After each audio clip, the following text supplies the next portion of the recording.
What up? What up? What up, people? Welcome to another episode of A Drink in a Game. I'm your host Dre, aka BK Brawler 537. Joined as usual, me is Fred. You Yo, know, what up? What up? Mad AKA King Mad King. Gamer. Look out for those streams every morning or afternoon between 11 12 p.m. Always there. Oh, we got two guests with us today, two special guests. Of course, we have Tim, who loves to join us every now and then. Poor K Padre, and we got us a new first-time guest. No, let's say no slouch to game because he's with the Mad King usually on in the afternoon playing some role company. We got the geek physique, Mr. Beast himself. Carl. Want to Yes, say what sir. people, man? Hello, everyone. It's a pleasure to be here. Thank you for having me. Anytime, anytime. And as I always preach to everybody that watches us, like a drink of the game is that pod where you guys can hit me up if you're on Facebook, Instagram, you like what you hear, like what you see. Hit me up. I'll put you on the pod. I don't mind as long as you know how to drink and you play video games. Like those are my only two criteria. You play video games And and check. you know how to damn drink. So even though sometimes Tim comes on here without no drink, like maybe even today he might be here without a drink. I still know we've been in the bar plenty of times, and I know how he gets down. Especially when he uses that damn Bitcoin money to buy me something. You know, but without further ado, like, I want to start with like we got some stuff I want to Oh, talk wait. about. Yeah. Oh Let's yeah, do our but we toast. gotta start with our cheers, guys. So hope everyone has their drink in hand. Or Carl, what you drinking, man? What you got today? So today I have some white Hennessy with some ginger ale. Oh shit, I'm drinking the white henny too. Ooh, Oh. But okay. on the side, I got this IPA called I don't even know how to pronounce this, like Unta or some shit like that. Trader IPA. So with a little Corona that's about to be finished, started up earlier. And if people want to know why I'm in such nice gear, is because I'm fucking just coming home from work and hopping straight on the computer to deliver this shit to you guys. Because don't want it to go stale and don't want to disappoint. Fred, what are you drinking, man? Just some scotch neat, just because I need to ease into this. You know what I'm saying? What about you, Tim? Oh, we lost sound. I'm sure he's drinking something good. Yeah, we lost sound. We don't hear you. We don't hear you. That's how good it is. I know. Oh, I'm sorry. I'm drinking some pure leaf tea and a couple of shots of 1942. All right, Nice. that sounds good enough for me. So, Ah, that last week now. Can we No, matter drink? before I go to that, yes, cheers. Now. I'm ready to Yo, jump go into Oh, ahead. waiting the for it. game, yo. All right, Good stuff. so Good. Geek Physique, man. You're the new guest here, man. So I want to know what is it you've been playing lately? What's got you obsession? Could be a current game, could be an old game. We don't care. We know it's not Manhunt, but what are you playing? Absolutely. So as you know that me and Matt King we've been playing Rogue Company in the morning, and that has been taking my attention a lot. It's a multiplayer shooter or third-person shooter, but it's a really great game. Have you all heard of it? Of course. mhm. And I'm Okay. watching y'all all the time. Well, I love it. Thank you, and continue to watch us. Have you had the opportunity to play it? Bro, I No. haven't played it since it initially released. Okay. Like I always tell Freddie, like to me, I know it looks like it's gotten better from watching you guys, but when it first released, to me the maps were too small. Mm. Like I like get the way you have to know what weapon or loadout to come out with from the get go and shit. But it was just like I just like when you're a Battlefield fan and then you Mm. go from that epic huge world, the battlefield, to that small little map, and I'm just like, this is killing me. That as soon as I spawn, he's in my damn face. Yeah. Right? It feels That's like you're in a that box. put me down. Yeah, fucking so. But I guess it lends to the strategy of the game. So you got to know what you're really doing when you're hopping into the world. Absolutely, yeah. So yeah, the maps are not that big, right? Especially with certain game modes. I play majority of Demolition, which is if you ever play Call of Duty with Search and Destroy, it's the same concept. You get taking turns, planting and defusing the bomb. So you wouldn't want too big of a map. You would want to get in there, have that action. But it's a really great game. Different characters that you get to select have different abilities. which give you certain edges to your opponent. It's a really great game. Great graphics too for what it is. I think Epic Games made that game. It's a great overall game. I can't say how much I love it, to be honest. Yeah, we've been so we do stream Tuesdays, Thursdays, and we'll try to do our first midnight stream this Saturday if everything goes good. So we're pretty much the whole point of us Yo, playing I might this. join that if I'm sober. Yeah, please, yeah. That'd be dope. The whole point of us, I think, focusing on World Company is to get me ranked because Yeah, it's pretty casual right now, and it's kind of like the matchmaking. You do one game where like you just fucking kicking ass. The next game you're filled with a whole bunch of tryhards, and so I'm trying to get ranked to see how good I really am. I'm playing on controller. I think you're playing on mouse, right? yep. Play mouse and keyboard. And it's just funny how like we're still dominating. So I know Dre, you're like big on the controller. So I think you on second try come play with us, and I think you're gonna enjoy it. It's a lot of fun. The character is really I think is the highlight. It's just like Overwatch. I don't know if Felice would say she would say the same thing about Overwatch. The characters make that game, and I think World Company did a good job of using these unique characters and kind of creating gameplay through that. And it's a lot more than just shooting and search and destroy. I think the characters add a lot of depth to that game, and it's free to play the game. So it's free to play. So there's no hesitations. I think it's a dope game. But sorry, Geek, I was just plugging in our little streaming. No, I think you One of make the a good questions. point. Oh, sorry, guys. I was gonna say one question with Rogue Company, like I guess as far as like competitively, is there a system where you like because you say you were trying to work to get ranked? Is there a system where like I guess once you get in a certain level, you'll only be playing with like high ranked people? I guess you know what I'm saying. Like you won't have you'll have the occasional casual, but for the most part, you'll be up against the cream of the crop, as it were. Absolutely. So when you first start out, there's always going to be that casual mode to get you comfortable with the game, right? And when you get to the normal level of 30, that will actually unlock the rank competitive mode. And then from that, there's the ranking system. So the more that you win, the more you'll move forward in that ranking system and then be aligned with those with the same rank as you. And then when you lose, you de-rank as well. So when you play that Okay. game, I was just about to ask that. Now see that right there. Yeah, yeah, it That seems separates the that meat you're making this game the seem meat from the intense. chaff there.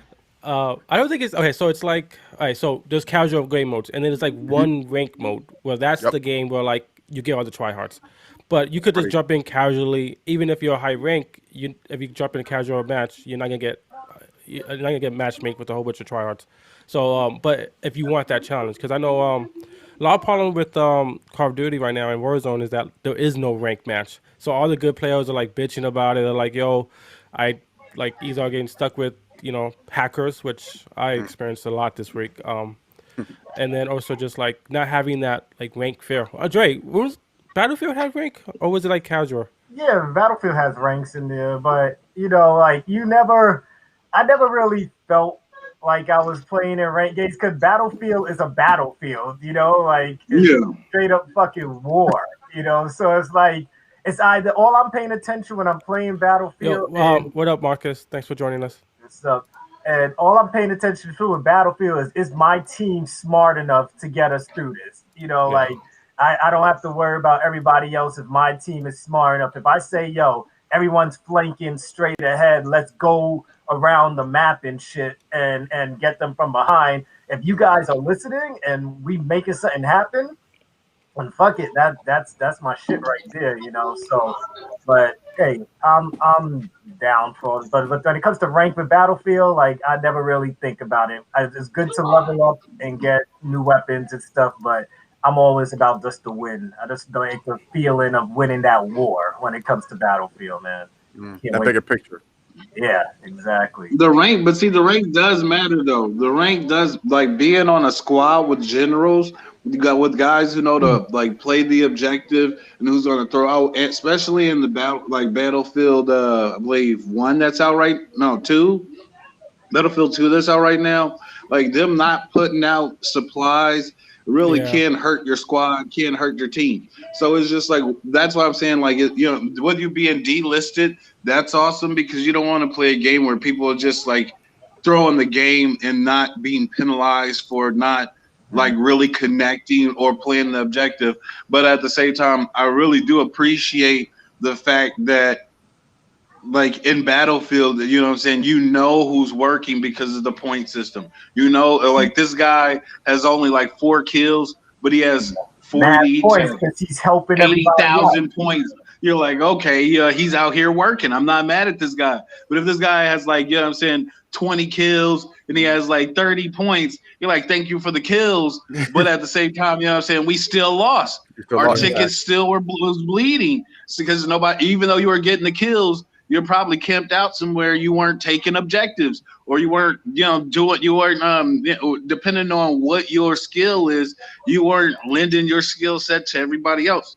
So it's just like, I mean, I love those games, but that's one of the reasons why I like to like kind of flesh out the casuals, or at least have a squad to go with, because it's just like if I'm really into it, I don't want to be on the battlefield and run out of ammo. Then I got to run behind you. Yeah. And beg you for ammo. I man, hate they used when to be I the gotta worst, beg for man. ammo.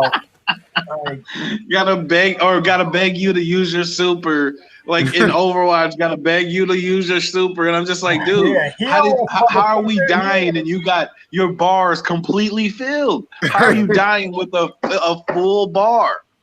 So Police, it's Battlefield 5 was the last one, right? Battlefield thank 5. you, Battlefield 5. Yeah, Police the cat. yeah, Coming in with the corrections. yeah. Let's just wait till Resident Evil comes up. She's gonna be correcting me a lot. Oh Yeah, wow. we're gonna get into that. So, what about you, Tim? Where you been playing lately, man?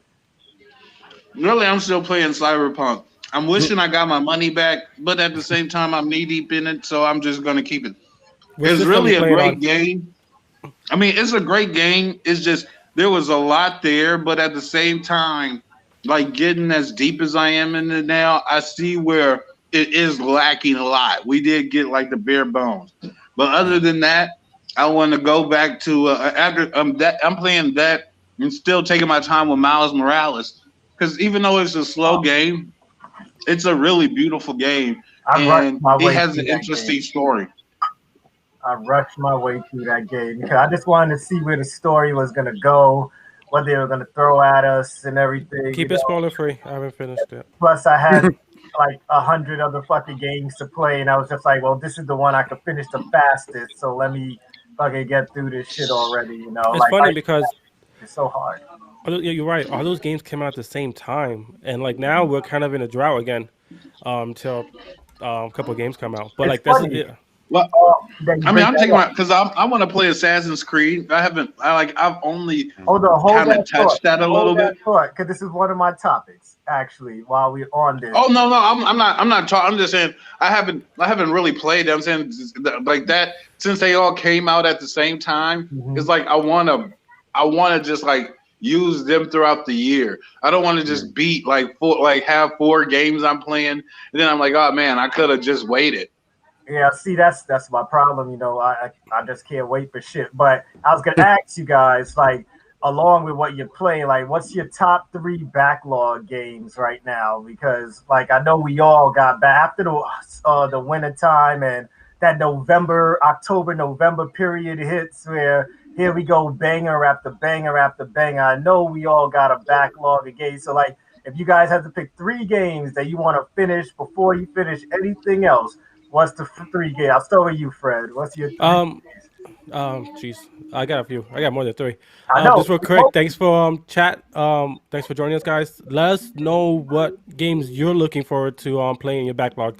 I know, especially when people on PC, that Steam account must have a whole bunch of games. But yeah, thanks for joining, guys. And my 3 games, I can't put them in any order. Like a Dragon, I really want to play that. I think that it's a dope game. I never actually. It's like my first time playing a Yakuza game, so whatever shit's called. It's my first time actually playing it, and this is like actually like really fun, and I enjoy the mix of like maturity and just like goofing off at the same time. Final Fantasy 7 remake. I want to beat that. You hear I that? got pretty deep. He wants to finish Final Fantasy VII remake. I got pretty far in it. I just like the games just kept coming out, and I'm like, fuck, I gotta put this on the back. I'm pretty. I don't want to say how far because I'm like spoiler territory towards the end where like I don't want to say anything, but I'm like pretty deep enough, and I lowered the difficulty just to get through the story. I'm like, you know what? I like the combat a lot, but it was too challenging where like I got stuck, Finally and I'm listening like, to me. Finally yeah. listening. So I lowered the difficulty. It's a breeze now, which just sucks because that combat's so great that like the challenging part is so fun, but I need to beat this fucking game today. So I'm gonna just lower the difficulty and just like go through it. My third game will probably be Final Fantasy. I said that. Yakuza. There's a third one. The third one's a mix because I kind of want to be Assassin's Creed, but I think I fucked myself opening that map and just seeing everything. But I think I had to say, yeah, I would say Assassin's Creed. I guess it has to be Assassin's I Creed. think we're on the same page with two games. Like I got right now, I'm mainly working on beating Yakuza. The only thing that's slowing me down with Yakuza is their dungeons that they do. Their dungeons or what they make out to be dungeons are too long. Like they are way too long. Like no dungeon in Final Fantasy takes me fucking 3 days to go through. Like it's fucking way too long. And then This is on Yakuza, the yeah, newest like one. the dragon, yeah, man. Like they have like these areas, like they'll call them. You'll be like in a basement, but they're AKA dungeons, and so you'll go like floor to floor to fighting back, and it's just way too many bad guys every 5 steps you take. But I like it in a way because I like the combat. But at the same time, I don't like I want to progress the story. I'm a story guy. Like I want to see my cutscenes. I want to see my 30-minute cutscene where something crazy is gonna happen. I don't get it. That's why I keep going with Yakuza. Another thing I want to finish up, Immortals, Phoenix Rising. That game right now is like it's like surprising crack. Like it's just like that every weekend I wake up and I know I got cousins that's online waiting for me to go play with them on the P5, but I just wake up and turn on my Xbox and play some Horizon and Yakuza before I go and play anything else. And then other than that, like I'm trying to think of most of my damn games I want to finish right now are on Game Pass. And what's the other one on Game Pass? Because right now I've been Hold on. replaying Adam Final Fantasy 8. chat said his Adam Diego. Adam.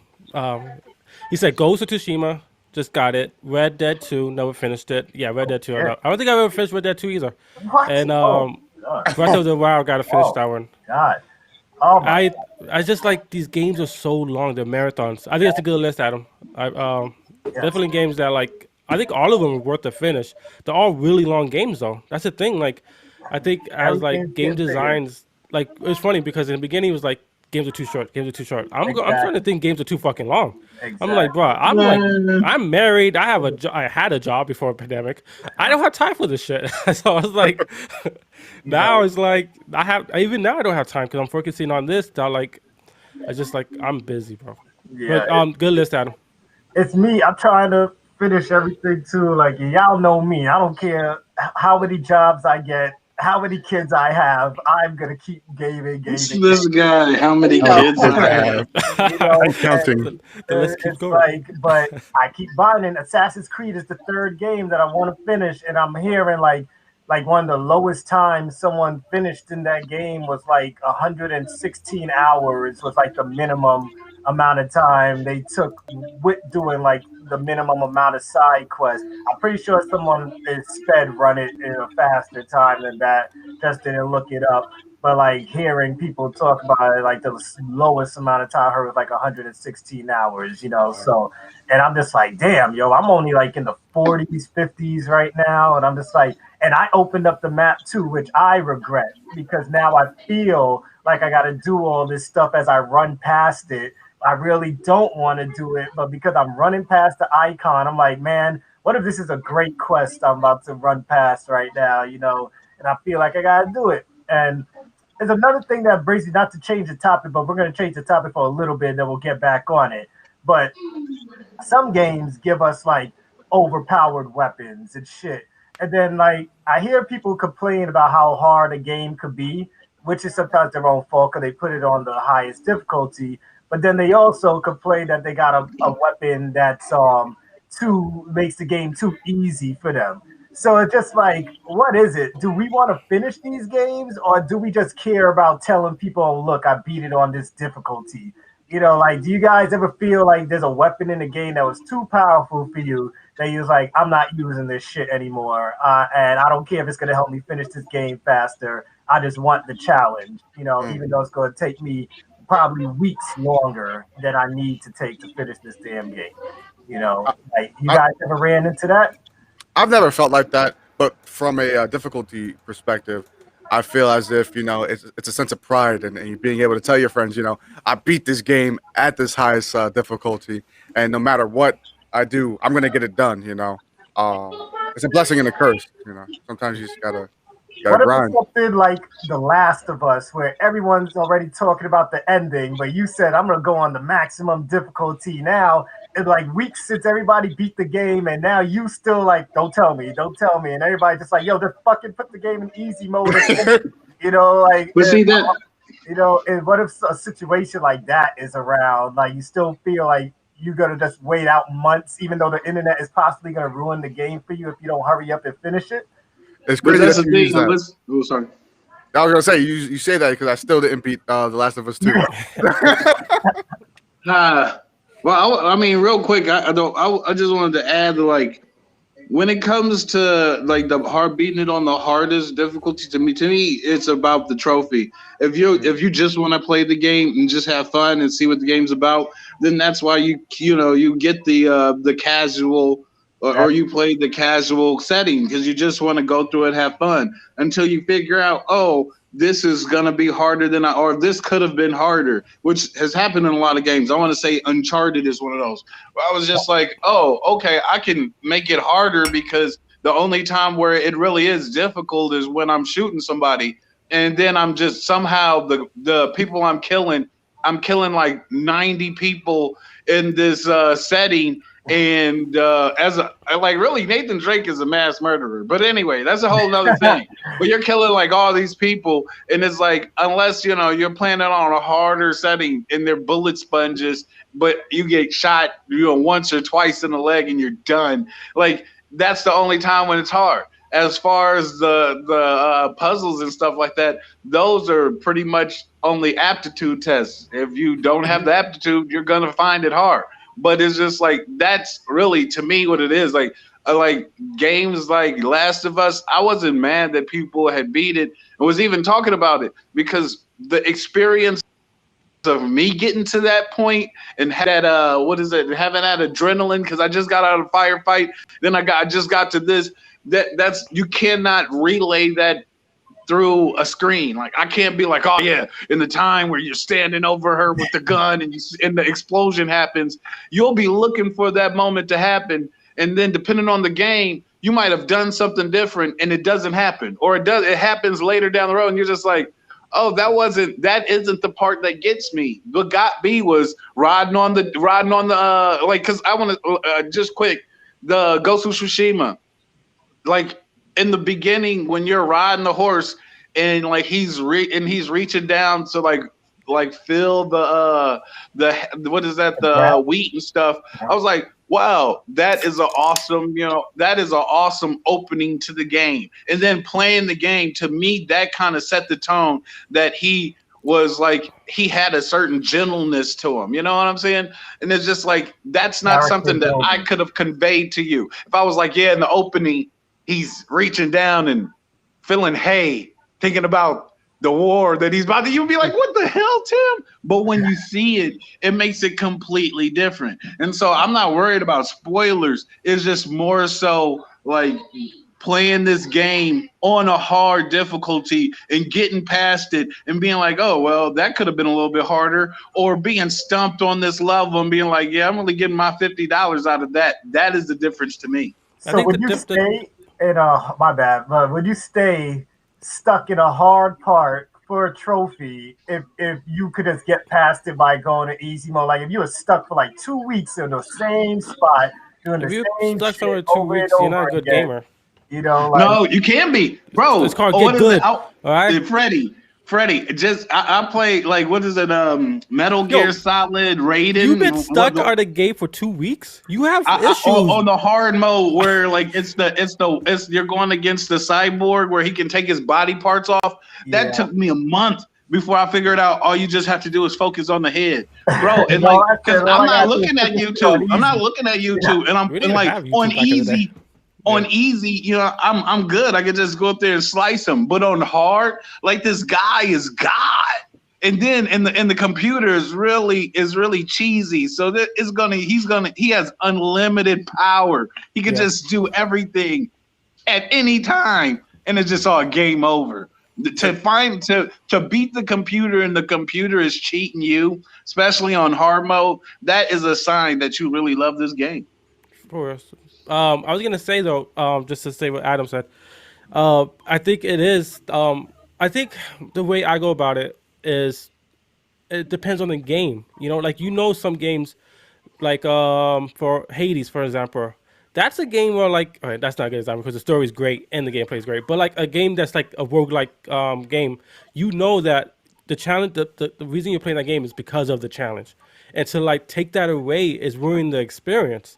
It's like going to see a 3D movie and not putting the 3D glasses on. You're watching a movie. You're not watching the way they made the movie. So some games are meant to be hard, aka Demon Souls, Dark Souls, and to give it an easy mode. Worlds. I'm saying, but to give it to make it an easy mode, you're taking away what the game developers had in mind, and that you're ruining the experience. I get it's hard, but that's the point. It's supposed to be hard. So like you were saying, like when that boss, it was meant to be hard, and it's definitely much harder on hard. So, but there's certain games like fucking Zelda. I don't want my Zelda games to be fucking hard. I don't want to like fight the boss 5 times. I want it to be fun, challenging. I don't want Zelda to be hard. But I don't want it to be hard. I want to experience Zelda's story. I want to like experience the characters. I love those characters. All I care about is story. Just like Adam said, I just care about story. So I don't care if I played on easy. No, when I play like a story made me feel something. Yeah. I got to see. I don't know. Ganondorf was pretty difficult, man. Was it on Ocarina of Time? Yeah, Ganondorf challenging, not hard. He was pretty challenging. Yeah. The dungeon before you get to him is kind of a hellish. Myself, yo. Only time I beat Ocarina of Time by myself was when I bought a fucking strategy guide for it like 2 years later. I was just like, all right, Dad, can you just buy me a strategy guide for this game? Because I just got to finish this by myself. Yeah, I couldn't afford a strategy guys. I just had to like fucking... But bro, wait! Before you change this, Dre, I'm gonna divulge something to y'all because you know what I'm saying. I really mess with you like this, but I'm just saying like the game that I played on hard that I still have not beat, and it was too hard for me to beat to this day, is Beautiful Joe. Beautiful Joe on hard will make you cut your own penis off. That game. That game is fucking crazy on hard, yo. I mean, at that point, just turn off the game and put the knife down, bro. He's like, no, I made this decision. I'm going with it. Exactly. So, I don't know, man. But Tim, since you on a roll, what's your top 3 games right now that you need to finish, that you feel you have to finish, yo? You, Tim. Wait. What games you got? I was talking to you. What I can't hear for some reason. But what 3 games you want to go back and play that you didn't finish recently? Right now, I am trying to go back to play. What do you call that? Assassin's Creed. The only reason why I feel like I'm having trouble with it is because like. I feel like I've already done the whole like Viking thing with God of War, and I was pretty married to that version of it. And so now Assassin's Creed doing it, I'm just like, it's like watching. You said what? Now you better. You were sounding low, but you sound better now. Yeah, man. I don't know. Jeez. Yeah, I'm sorry for this. That's all good. Geek, what about what's your 3? So definitely The Last of Us 2. Definitely have to go back and finish that. What else? I think Breath of the Wild as well, and Pokemon Sword I have to finish. Oh, So, yeah, man, two Switch games. That's another one I rushed through also. Even though Pokemon has no difficulty level, but I rushed through that game. After a while, I got tired of. Let me see what this is gonna transform into. Let me see what this. I was like, you know what, fuck it. I'm just keeping this 6 right Just save here 6, and yeah. going through the fucking game. That's like me and Temtem right now. I'm just like, yo, I'm fucking switching out too many, and then it's like Temtem is a grind compared to Pokemon, and so. But it's meant to be a grind, right? Yeah, well, I guess because it's an MMO, yeah, it's supposed to be a fucking grind. But sometimes Temtem likes to test your patience. Sometimes they just be like, "Yo, 1 minute you're facing off against people that are like the same level Temtem as you, and then you just walk 3 feet, and these people got Temtem 15 levels higher than you." And it's like, how the fuck am I supposed to beat this now? So it's crazy. But go ahead. Sorry for interrupting, but that's how it is on any pod that I'm part of. I'll just fucking conversation. No, Yeah, you're so- good. You're good. So just feel free to interrupt him too. Yeah. I'm glad for the permission, but yeah, I have a tendency to do that though. I'll get a game, play it for a little bit, and then I just go right back into my multiplayer game, and I forget I have a whole stack of games that's just probably never finished. So like the last Spider-Man game, not Miles Morales, but the first one, still Yeah. never beat that one. Oh man. It's crazy. That's I got something. issues. Felice says Final Fantasy VII remake, Grand Theft Auto 5, which god, but Wow. Breath of the Wild and Watch Dogs Wow. Legions. She Yo, said I 4 feel. and 2. She says Cyberpunk, Final Fantasy 15, Neo, and Ghost of Tsushima. All right, Felice, Ghost of turn this off and play some games, okay? That's what you should be doing right now. You Whoa, got my wait. mission. Like I feel. See, that's the thing. I feel police. Like I still need. Well, I've beat Ghost of Tsushima, but I want to get the New Game Plus trophy. So I still got to finish that also. So, But I got a question. I got one. This is what I'm saying about like how games are made. What's one thing that majority of all those games have in common? They're all What? open world games. And that's what I'm saying. These Yeah. games are meant to be 90, 100 plus hours. And just like, we're fucking grown adults. When I was in high school, like, yo, give me open world. Give me Grand Theft Auto. Yeah. I get out of school, plug that shit in, I'll fuck around all day. Nothing But like, else. but I don't have time. And that's the thing about us gamers. We want to collect every fucking thing. We want to see every fucking crest. We want to get the fucking best thing. That's why I did Cyberpunk. I went and got the best motorcycle. I got the best car already. I haven't touched the main mission yet. When we were doing side missions, I already got like the best stuff. But it's just like in Grand Theft Auto, what did you do? You get the fucking apartment, the nice apartment. You got the nice car. You did side missions. You're fucking a millionaire before you even start the second mission. So like Far Cry 5, Assassin's Creed, Borderlands 3, Grand Theft Auto, Watch Dogs Legions. I'm mad that I paid money for that shit. That shit should have been. Has anybody gone past like more than an hour in that game?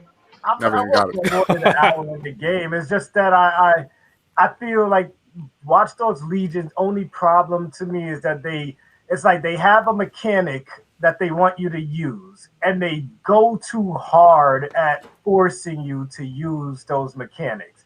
Like, I don't like it when a game forces me to use a mechanic if I don't need to, but that game goes above and beyond. Like, hey, there's this experience point up here, but you only could use your spider to get it. Hey, now because this is on a roof, you have to hack this droid to fly up there and get this thing. Like, no, I just want to be able to climb a pole or something, go up some stairs, a ladder, and get this stuff. I don't want to have to hack my way all the way, because there's no way that everyone should have the ability to hack every single thing. It's just like I hate games that introduce a mechanic and just force you to use it the whole way through, Because it starts becoming a gimmick. Ghost of Tsushima, yeah, we had to switch stances and stuff, but we didn't have to if you were good enough. Like, you didn't have to switch stances when you were fighting people, and you were good enough to just kill, and things like that. Just like games like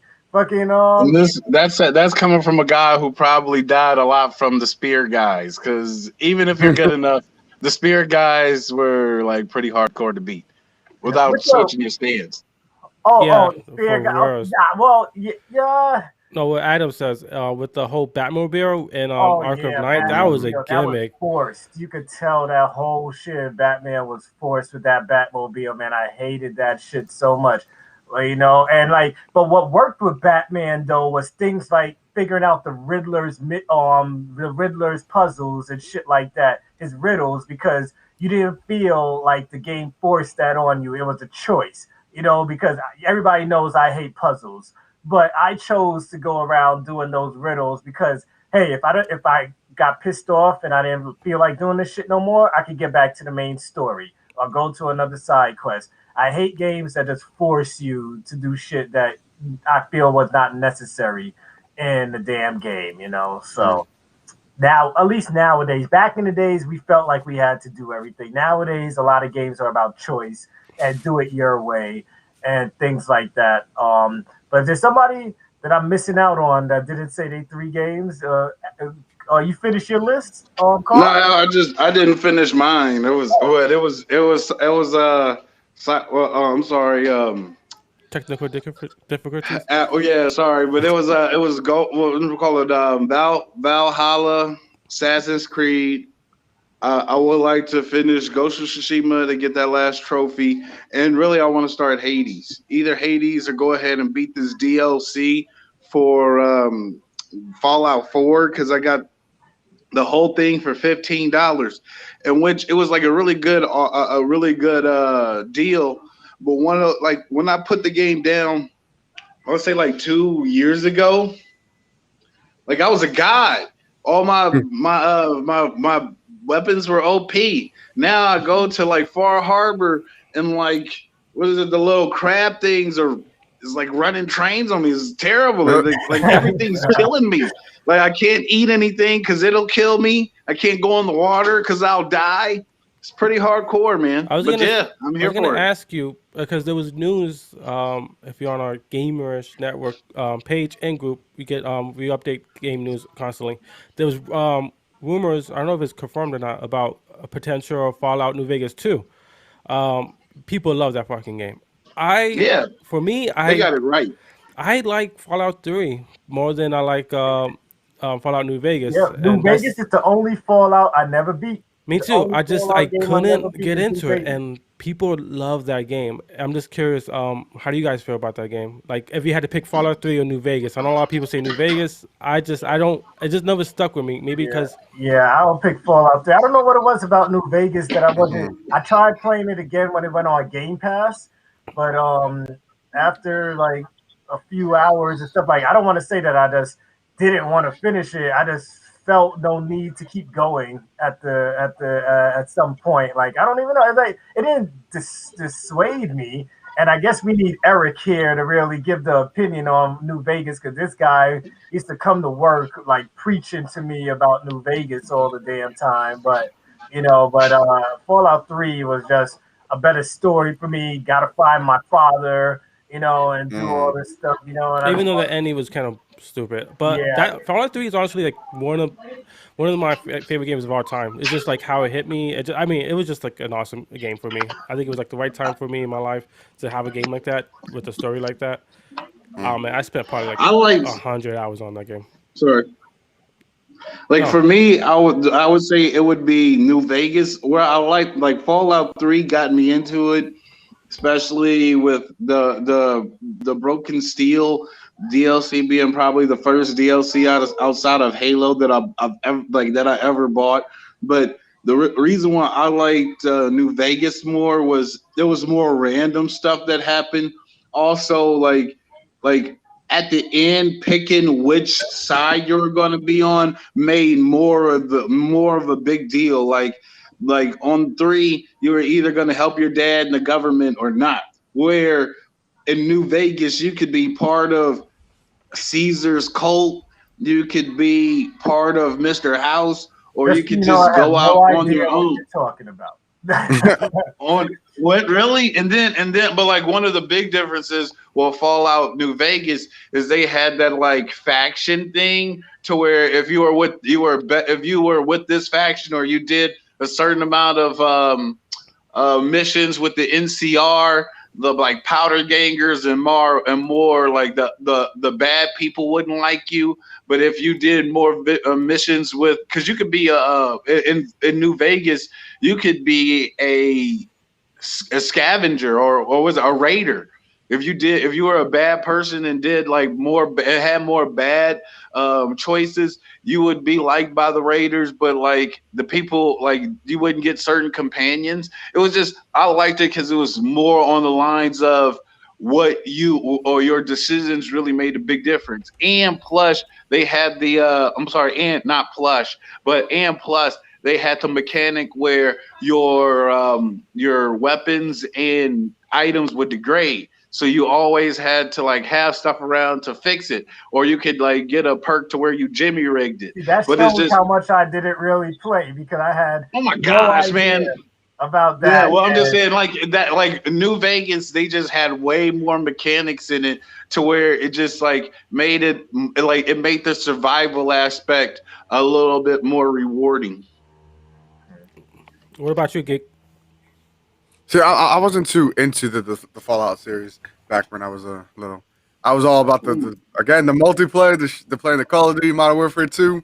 Oh yeah, You know, that holds a It's a special good place thing in my these heart game too. companies got adults like me to be buying these games, man. 'Cause you guys are just like, No, just don't like, sleep man, on F Yo, 'em. Modern Warfare 2. When that game came out, bro, that was everybody was on it. fucking It a beast of it. revolutionized- Yeah, like they Yeah, it was a big revolutionized Call of deal. Duty. It was a big deal. 'cause it But was the Modern 360 no Warfare, scope was born. Modern Halo. Warfare to me was bigger though. Modern Warfare, that game made me like FPSs again, especially like when you were like, what was that? When you were shimmying in the wait, field. you didn't like Halo? You didn't like Halo? Yes, but like Halo is a given. Like I was like, yeah, Halo got you guys like, oh, of course. You know what I'm saying? Like, I see Halo's multiplayer different than COD. I wouldn't even like. It's the only thing I think it has in common is first-person shooter, and I'm sure that's the majority of the game. But Halo, how Halo? No, I'm just talking about in like revolutionized. Oh yeah, Halo 3. Yo, me and Dre Yep. stood outside GameStop, 14th Street, Yes, I to get remember those fucking Union Halo Square. 3. Union Square GameStop, yo. And we rated, and that was like that's like one of the best moments of my life. Just like as a gamer, is like just like Remember us? I'm like, yo, pretend you have a gun in your pocket so no one steals your fucking game. it's just like it was. It's funny because moments like that we're just not gonna have anymore. Like I don't think like waiting in line. Like I don't think I'm saying Halo 3 was a great game, but I don't think there's ever gonna be a game. I think that just that generation of doing stuff like that is done. I think Yeah. even like waiting at midnight for something is like 4 or 5 people. Everybody just download it, you know. But like that was just like now I download everything now. Yeah. Like I don't do the midnight launch no more. I think the last midnight launch I did was for 2K20, and even then I was just like, why am I here for a sports game? you waiting in line for I'm 2K. like, why am I doing a Oh my midnight God. launch for? And that was recent, wasn't it? sports game, yo? Like, Yeah. The only you time know. I do midnight stuff is for a new system, but even this year that was washed because of pandemic. But like that's the only reason I would wait for a midnight anymore. But I was saying that like God, I don't even know what I was gonna say. I was gonna say that Halo 3. I guess maybe this would be another story. Another good topic is like, what was the game that got you into like? What was the game that got you hooked on whatever genre of game you love right now? And for me, I love first-person shooter games. I think I'm a beast at it. I've always been really good at it. And I had to go back to Halo 3. It's just like constantly playing that game, like playing with Andre, his Tony, just all the fucking my fallen time. brother who doesn't game no more. No, he's not. But like just like having like parties at his place and just like 4 controllers and just playing Halo 3 multiplayer, rockets only, fucking no gravity, so you could jump forever. Just like constantly playing like the swords only. It's just like a dope ass game. And I think that's like other people's like Doom or like people's Until Rock Band took that away from us. Yeah. But yeah, that Man. game opened me up to like online shooting games. That was the game where like, okay, this is dope. Like I could just like play this constantly. So that was my game that like kind of made me love first person shooters, and like I've been consistently just always playing those kind of games. So Tim, what's your first love game that opened up that genre you love the most? I would say there's like 2 genres. One, well, like sandbox games with San Andreas, and then Really? this Not Vice game, City. Not Vice City was great. Vice City was the first game that like made me never want to play, like never want to like do cheat codes in the game, because if you did put cheat codes in Vice City, you didn't get the extra ending, and then you didn't get like the secret car, like the Yo, secret greatest ending with the soundtrack car shop. ever. Yep. Greatest soundtrack. And so, ever. but San Andreas to me like was and it still is like the biggest sandbox game where I felt like this game, it could be tailored towards my life. Like I like San Andreas to definitely. me is one of the most like thought through games ever. That, and then I would say it's San Andreas, and then like for PlayStation 3, it would have been the Saboteur. The Saboteur did not get a lot of press, but that was a great Is that the one sandbox was like black game and to- white and like it's Yes. color? Yeah, and oh, after black you, and when you red. got rid of the Nazis, Yeah, the color would come yeah. back. I thought that game was so genius. But that Underrated. and so that's a sandbox. Rock Band and Halo changed multiplayer for me. Like before Halo, well after Halo, like Rock Band was the first game I got on like multiplayer with, and we were like, yeah, we're buying every game, we're buying every song. Where like because I bought Rock Band like with my Xbox 360. I had actual thugs singing, Yo. singing what's it, Radiohead and things like and the what is it, the yeahs, and it was just like to see that, like see people who would never listen to this music now, like singing their hearts out, like to songs that they probably would never even admit that they sing, they even listen to.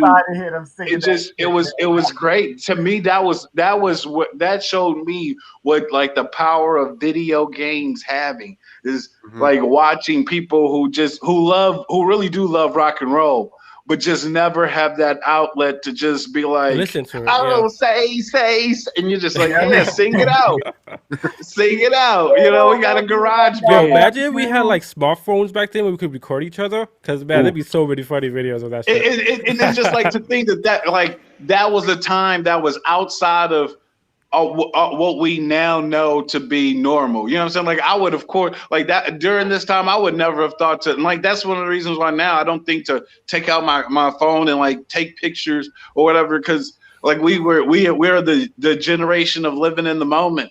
But it's just like that was Rock Band was one of those games where like Halo was one of those games where I saw it and I would see a guy go 20. Well, I've seen a person in my real eyes go 23-0 against 5 people, and you're just like, what the hell? And he's doing bank shots, shooting people, like getting headshots off walls and stuff. You're just like, man, like he can't be cheating because I see him over there. There was no cheating back there. It was just skills. He's just got skills. You know what I'm saying? But like, other than that, Rock Band can't beat it. Yeah, that's for me. My story games. Y'all know I'm all about story games, and Metal Gear Solid. That started my story game revolution right there. Just like, yo, man, like look at all this shit that's going on in this game. I'm just like so enthralled with that damn story, and I'm just like, man, yo, I hope so many other games could give me a story like that. Every time I bought a one-player game, I'm just like, this story don't hold up. Like, it's the first thing I look up to. Like, I know there's good gameplay and stuff, but the story's whack. Don't want to play it. But then after that, one of the first things that started quick time events, Shenmue, you know, continue my love for story games. You know, and the quick time events, Sega Dreamcast revolutionized ahead of its time. And then let's go to PlayStation, Indigo Prophecy. You know, that's where, you know, people started like, oh snap, these choice-based games. Like without Indigo Prophecy, we will have no Beyond Two Souls. We will have no the what was the fucking Detroit Become Heavy Rain. You know, like we would have none of those games without Indigo Prophecy. Like so, like those 3 games there, I just think about when I started loving stories and video games. And I'll just say like one thing, Musu games, which people thrash on. But Dynasty Warriors 2 and up, like Dynasty Warriors. I don't care how much people hate on it. Every single Dynasty Warriors game that comes out, Freddie knows I would buy them all. I'm playing. I never got that. I never got the reason people play that game. I think if you bought one, you pretty much played them all. See, but the thing is, it got so Yes and no. They did come out with like different effects, and then different people, and then different scenarios. and the Empire. But I mean, if you're gonna say that, Yakuza is pretty much the same. Yeah, I'm not a fan of both, so whatever. Geek Physique, what about you? I would say that to his point with the Rock Band, right? I think that game has definitely exposed me to different genres of music that I probably would have never stood out on my own. So I think I appreciate that because now I listen to everything and I appreciate music a lot more, and I'm happy to say that. But for my first person shooters, I think going to the first one, it would be GoldenEye on a 64, right? I think playing that has definitely set me on a dark path of first person shooters. Then traveling forward, playing some Medal of Honor. Oh, yeah. That That's was right. some Yeah. good times with a couple of friends. And then Perfect Dark Zero on a Xbox 360. Perfect Dark. Yeah, That's that Perfect Zero, Dark. really though. was. How could Man, you sound like Zero, an old head over here. I know, yeah, you make us feel old because Zero was the one you go to. The Perfect Dark 2 was the shit. Like, Perfect Dark 2, that was better multiplayer than GoldenEye to me. I never played. I Yeah. don't think I ever beat a Perfect Dark And game. Perfect So Dark 2 introduced bots. You could put fucking bots inside the fucking game, which you couldn't do with GoldenEye and shit, yo. Yep. I Alright. bought that game without even having an Xbox. And I was like, I'm gonna get an Xbox, And I finally got one. Oh, it was a wrap. And too All bad right, it so- wasn't as good as people wanted it to do. Yeah. But go ahead, Um, I know you want to read Adam's comment. yeah, you know what? Somebody else read it. Somebody sees it, read it. No, you go. Go ahead, Tim. Metal Gear franchise got me into gaming with excellent storytelling, world building, and deep character studies. That would force me to take a step back and really try to understand the game's depth. And I gotta say the same. You Yeah, gotta say the Metal same. Gear had fucking layers, man. Even fucking even my favorite one is Snake Eater. I think a lot of people agree I think Snake Eater hits me specifically because I think that's when it hit me that Metal Gear was telling a deep story more than just fucking. Like I understood because it was kind of based on like current events at that time of like kind of like spying on each other, Cold War, just like fucking everybody's an enemy, Well, Metal everybody's a Gear friend. Solid 2 told us the future. And No, how but I'm we saying, all like, be I stuck think in our phones and I shit. didn't understand 2. Like, I just played it as a game. That's what I'm saying. Like, at 2, I was just like, yo, this game is fucking fun. I like the spying, but I don't understand the story. It's more just me just playing the game. And I enjoy the game. I think 3 is when it hit me. It's not 3. Snake Eater hit me. That's when I understood, like, this fucking game has layers. This guy, whoever made this game, Kojima. I didn't know that at the time. Whoever, that's what I'm saying. Like, it took me out, like, Adam was saying, like, Thank you, Adam. Thank you. it like made me to like understand like games are like more than games, and because you guys said more than one, I only said one, so I'm gonna say my 2 other games. Everybody else kind of. So first person shooter, Halo, and I say my I got a couple things I gotta say, what you guys all said. My favorite, I think. Blitz, bro. That got me into sports games so hard. I used to spend the night over my friend's house and just play Blitz all fucking night, bro. I love Blitz. And I had like, it on N64. Hey, wait a minute. If you're gonna say that, Freddie, then the honorable mention the NBA Street. Yeah, NBA Street. Those 2 games were like I would buy those right now if they remake. Legit, I'm still trying to find. Like, I wish there was a Blitz out there that just hit the same way, man. It was just like that's like one of my favorite games of all time. If I ever make it like any type of money, I'm buying an arcade cabinet of fucking Blitz 2000. I'm gonna have that. My wife's the only one stopping me from putting. I'm buying that. That's like my. And wasn't it only like? And then you only play like with 3 or 4 players on the field. Yeah, it was like it's Not crazy like, how. more than that. It was just that like you move so fast that you're probably only playing with the best players. Yeah. No, I'm not. You only had like 4. Like you had the quarterback, and then like maybe 3 or 4. It was like flag football. Yeah, it was like. But yeah, Blitz really was pretty. It was really awesome though. Yeah, and so that hooked me into like football games and then story game. My story game, I said Snake Eater already, but I gotta do a special shout out to Mass Effect 2. Just like it took everything that like we've. That's you can't see now. You try to Wow. open up this bucket of memories that No, you know because we can that talk game- about forever. I know, You but know, that game, man, you that could game talk was about Mass special. Effect 2 for fucking days and what that shit did to story genre. I don't think another game since Knights of the Old Republic was able to capture. Woo! Yeah, Man, See, wow, bring it back. Knights of the Old Republic. Game That bang. made to me they like Knights of the Old Republic was one of those games that made Xbox one of those like contender. It made you be like, man, I gotta buy Xbox because you couldn't play it on PlayStation. And that was a great LucasArts game. So let's see, man. Like, yeah, this. Gosh, man. We could But go on and on with yeah, this. I think it's tough. Metal Gear Solid 2, Metal Gear franchise, and the Mass Effect franchise are probably one of my favorite storytelling games. They both kind of fumbled a little bit, I think, in different areas. But yeah, those definitely hit like major points in my life. It's funny how like games and you know, it could affect your life and like this. Oh, it's a media, and like I wish that we didn't call video games because it's more than just a game. It should art. be it's art. It's a book. It's a movie. It's Interactive. interactive story, and like I think that like we got to find a new fucking way to to categorize games because I think games are selling it too short.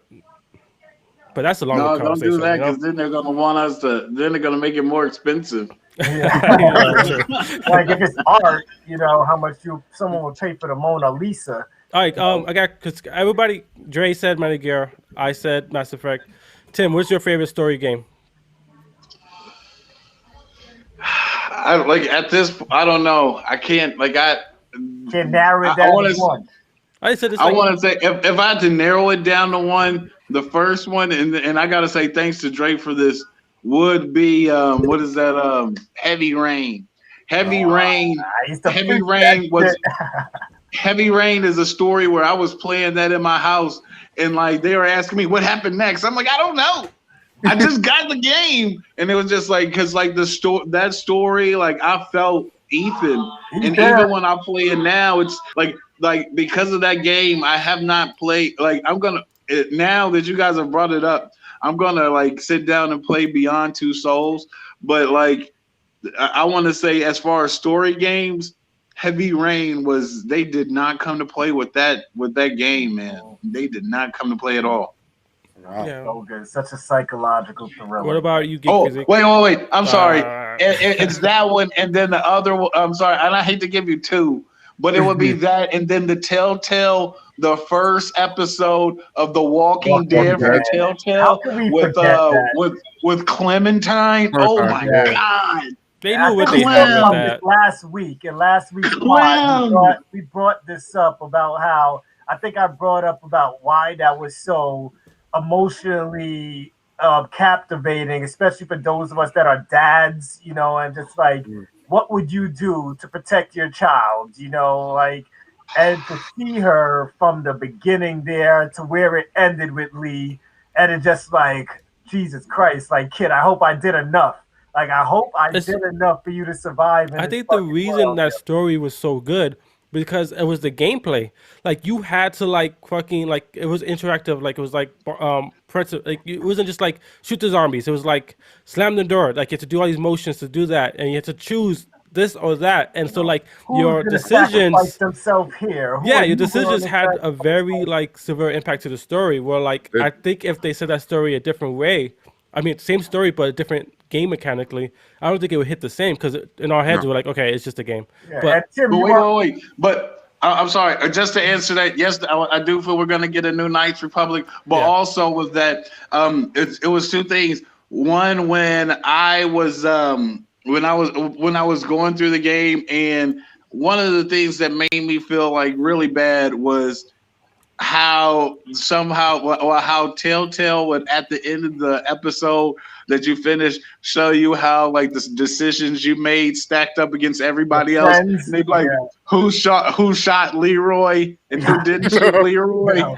And I would be like part of the 7% who shot him. And I'd be like, oh, I thought he was supposed to die. I But did you is redo that it or when- you just left it like that?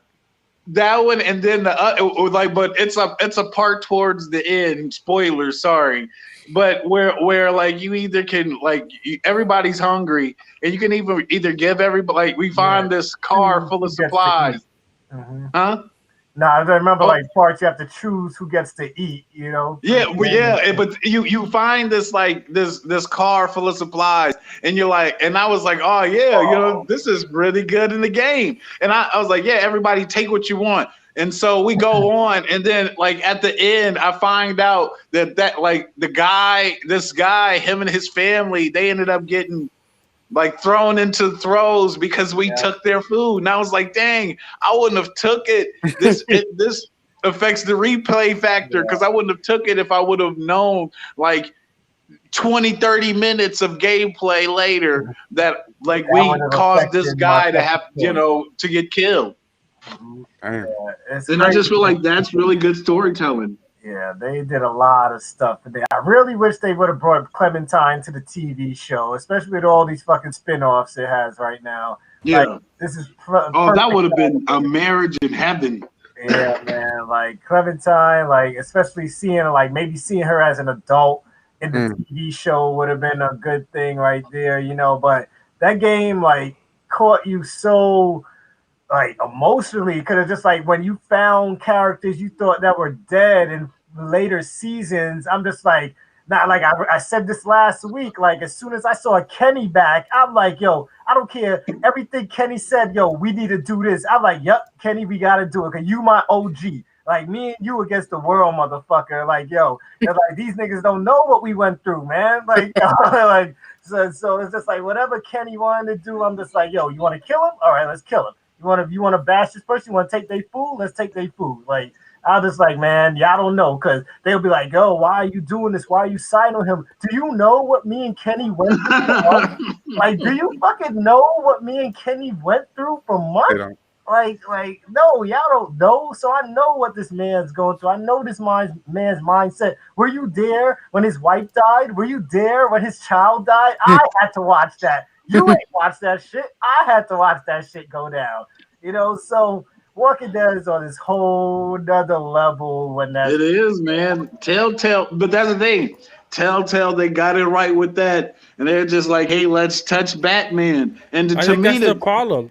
Even from Sam and Max, Telltale is just able to really give you, like Crystal Dynamics, they're really able to give you a good story where these completely fictional characters, you really start to care about their health and well-being. I think that it just goes back to what we were saying about somebody doing something really good, but then doing it over and over again. It takes the value. I think it takes the value away from it, and I think that's why I never really got into the other Telltale games, because it was the story is probably gonna still be great, but the actual gameplay, you know what you're gonna get.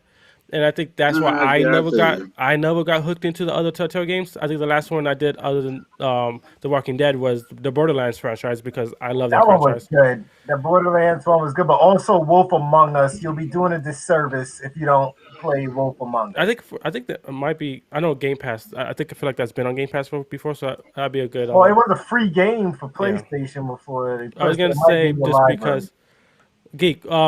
Before we move to the topic, what's your your best story game, or the game that kind of opens you up to what video game storytelling could be? Oh, absolutely. I think for me it would be, and I know it's an old one, probably everyone's classic, would be The Last of Us.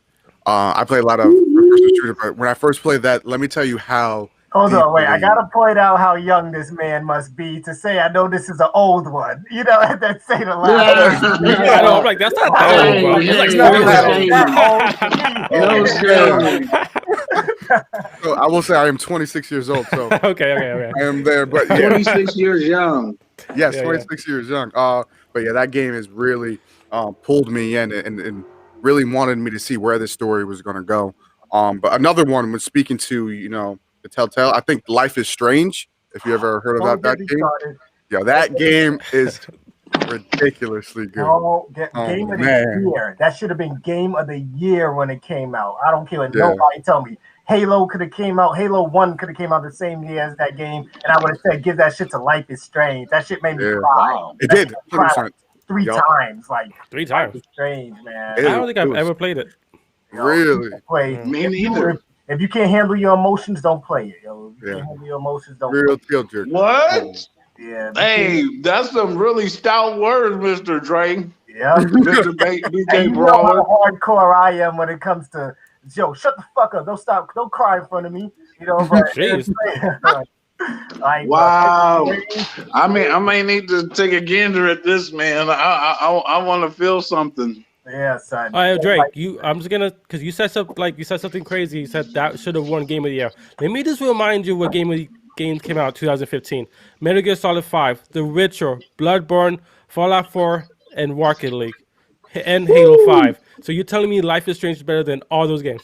I'm not saying that it's better than all those games. I'm just saying from a story and emotional impact that it Yo, had on me. The You can Witcher ask when me 3. and Eric were doing the drinking the game awards because that's all I had back then when I was doing this podcast. It was just a drinking the game, and we was doing the game awards. It's me, Eric, and I believe like 2 other people that we work with Sony, and I just kept arguing, yo, Life is Strange. Life is Strange. Like I'm just like, yo, yes, we know all these games, but all those games were sequels. All those games were meant to be good. Life is Strange came out of nowhere, Yep, and original. it's just like, look what this game that came out of nowhere that a bunch of people ignored, you know, and became this cult phenomenon. Like it has its own soundtrack. It has like 2 soundtracks out right now for Life is Strange.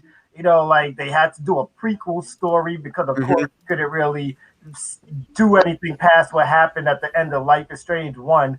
And I think if they knew how big the game would become, then I think they would have left Life is Strange 1 a little more open-ended than they did, but they didn't know what it was going to become, you know. So, oh, Troy, thanks for joining us, man. But yeah, Final Fantasy 7 definitely was one of the best. Man, that game is like so overhyped, bro. Oh Like, my I'm goodness. so I never played it. tired. Dang, Freddy's that is I like, never game. said man, Freddy the always the hated dagger came out the sheet. I'm just tired of The dagger came out the sheet. It can only be returned when it's seen blood. Yo, it's so annoying. There's so many. Yo, I have more respect. I love Final Fantasy, but I'm just tired of 7 on this fucking high horse. Like, I Well, get like I Cloud. said, People Final just have Fantasy fantasies with 8 is my Cloud. You know, favorite. these Final characters. They just want to Fantasy sleep 8 with them. is my favorite. This game is like, does nothing special. I think it came out.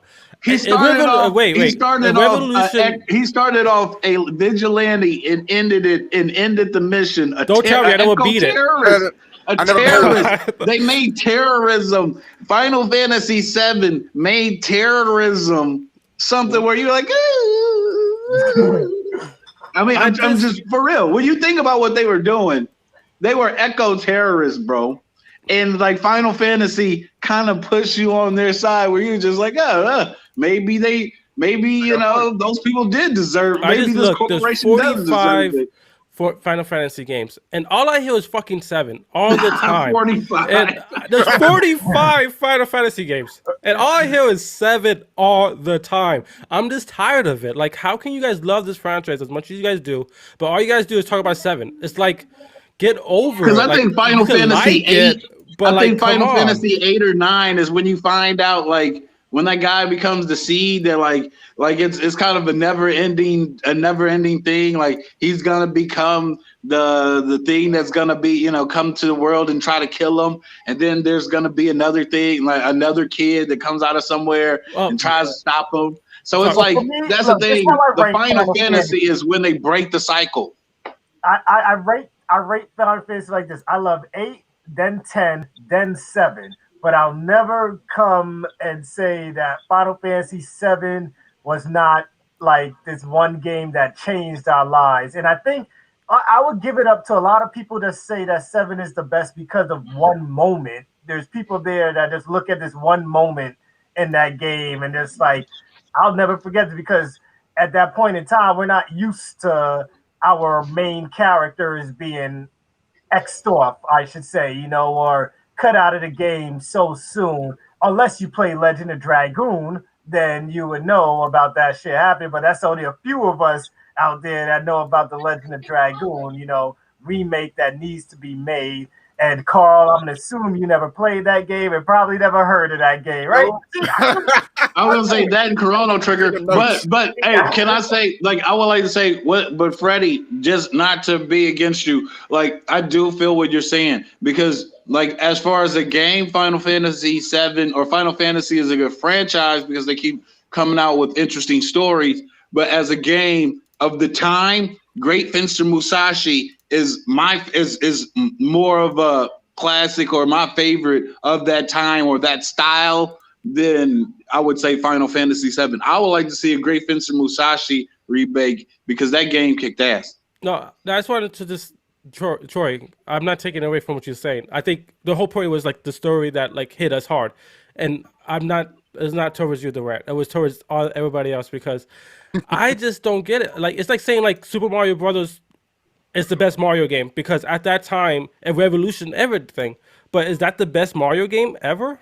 No. But I understand at that time it made an impact. And I'm not taking away from Final Fantasy VII making an impact in gaming at that time. It's nothing but respect. The revolution of the games. Mario, but like it's Nintendo not the best Final the Fantasy VII game. It's not. It might be the best story in your opinion, but that's subjective. But I'm just tired of hearing it. It's like people who's like fucking NBA Live was the best basketball game. Yeah. Because it's all nostalgia. No. Don't even say NBA Live. Those who used to say that fucking MLB 2K. You know, it's just like 2K was pretty dope. You guys were just used to playing Madden for so many years that you just said that 2K wasn't as good as Madden. But 2K sold for $20 while you guys were spending $50 on a fucking game. And was killing them. Then Madden. And was killing them. You had the halftime. It was killing Madden. ESPN. You had Chris Berman in the fucking game. You had them fucking showing replays from fucking games and shit within the game. Like no game in next gen has yet to come to the level that 2K was on Sega Dreamcast. Like this is correct. And then you had the crib. Yo, a whole bunch of old heads. Tell them, Dre. Tell them, Dre. Yo, these guys, like these people, like sometimes they gotta look to the. It feels like we're in a barber shop just talking about like back in my day, this shit was the dope. You young kids don't know shit. This is where we let it all out. This is where we let it all out. But like, 2K got too much disrespect. Like too many people were just on that.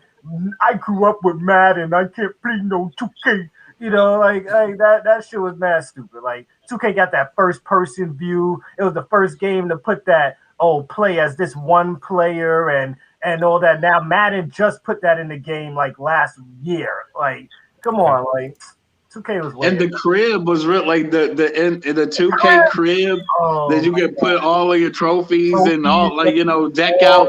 That was like a really cool part of that, man. Yeah. And Golden Sun needs a fucking Switch game. Like, I don't know why it does. wasn't giving us a Golden Sun on the fucking Switch. Because that was actually, Golden Sun is like one of the first RPGs I actually bought on a handheld. Like, that game was like the first RPG I actually cared to buy on a handheld. Because I wasn't big on playing RPGs on handhelds, Game Boy Advance. Mm-hmm. Yep, for real. But since we were completely left track, as we always do on a Drink of the Game, like I was going to talk about some Hitman because I've been playing that. I don't know if I should save that for the Gamerish Network podcast now, but I'll tell you guys I've been playing it. It's been good. I'm like 3 missions in. I got to say, like, this game surprised me because I thought it is more of the same Hitman. And I bought it on Stadia, playing on Stadia, because if you buy on Stadia, they give you Hitman 1 and 2 for free. So you get all 3 games together with it. So that's why I got it on Stadia. And like this game, like the first 2 missions I played, first of the cutscenes have been more than they've ever showed me in any other Hitman game, like more action than I've ever seen in any other Hitman game, like crazy ass shit happening. I had to go back and like, what happened to Hitman 2 again? Because like what's happening right now is some crazy shit. And I've been seeing what I've been talking about.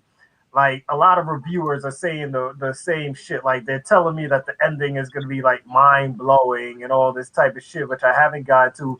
The environments are crazy. They're dope. A lot of things to walk through. A lot of ways to kill people. Like sometimes it got to a point where I'm just like, I don't even know what I'm going to do. So I'm just going to find a way to shoot her. You know, like, I'm 5 away.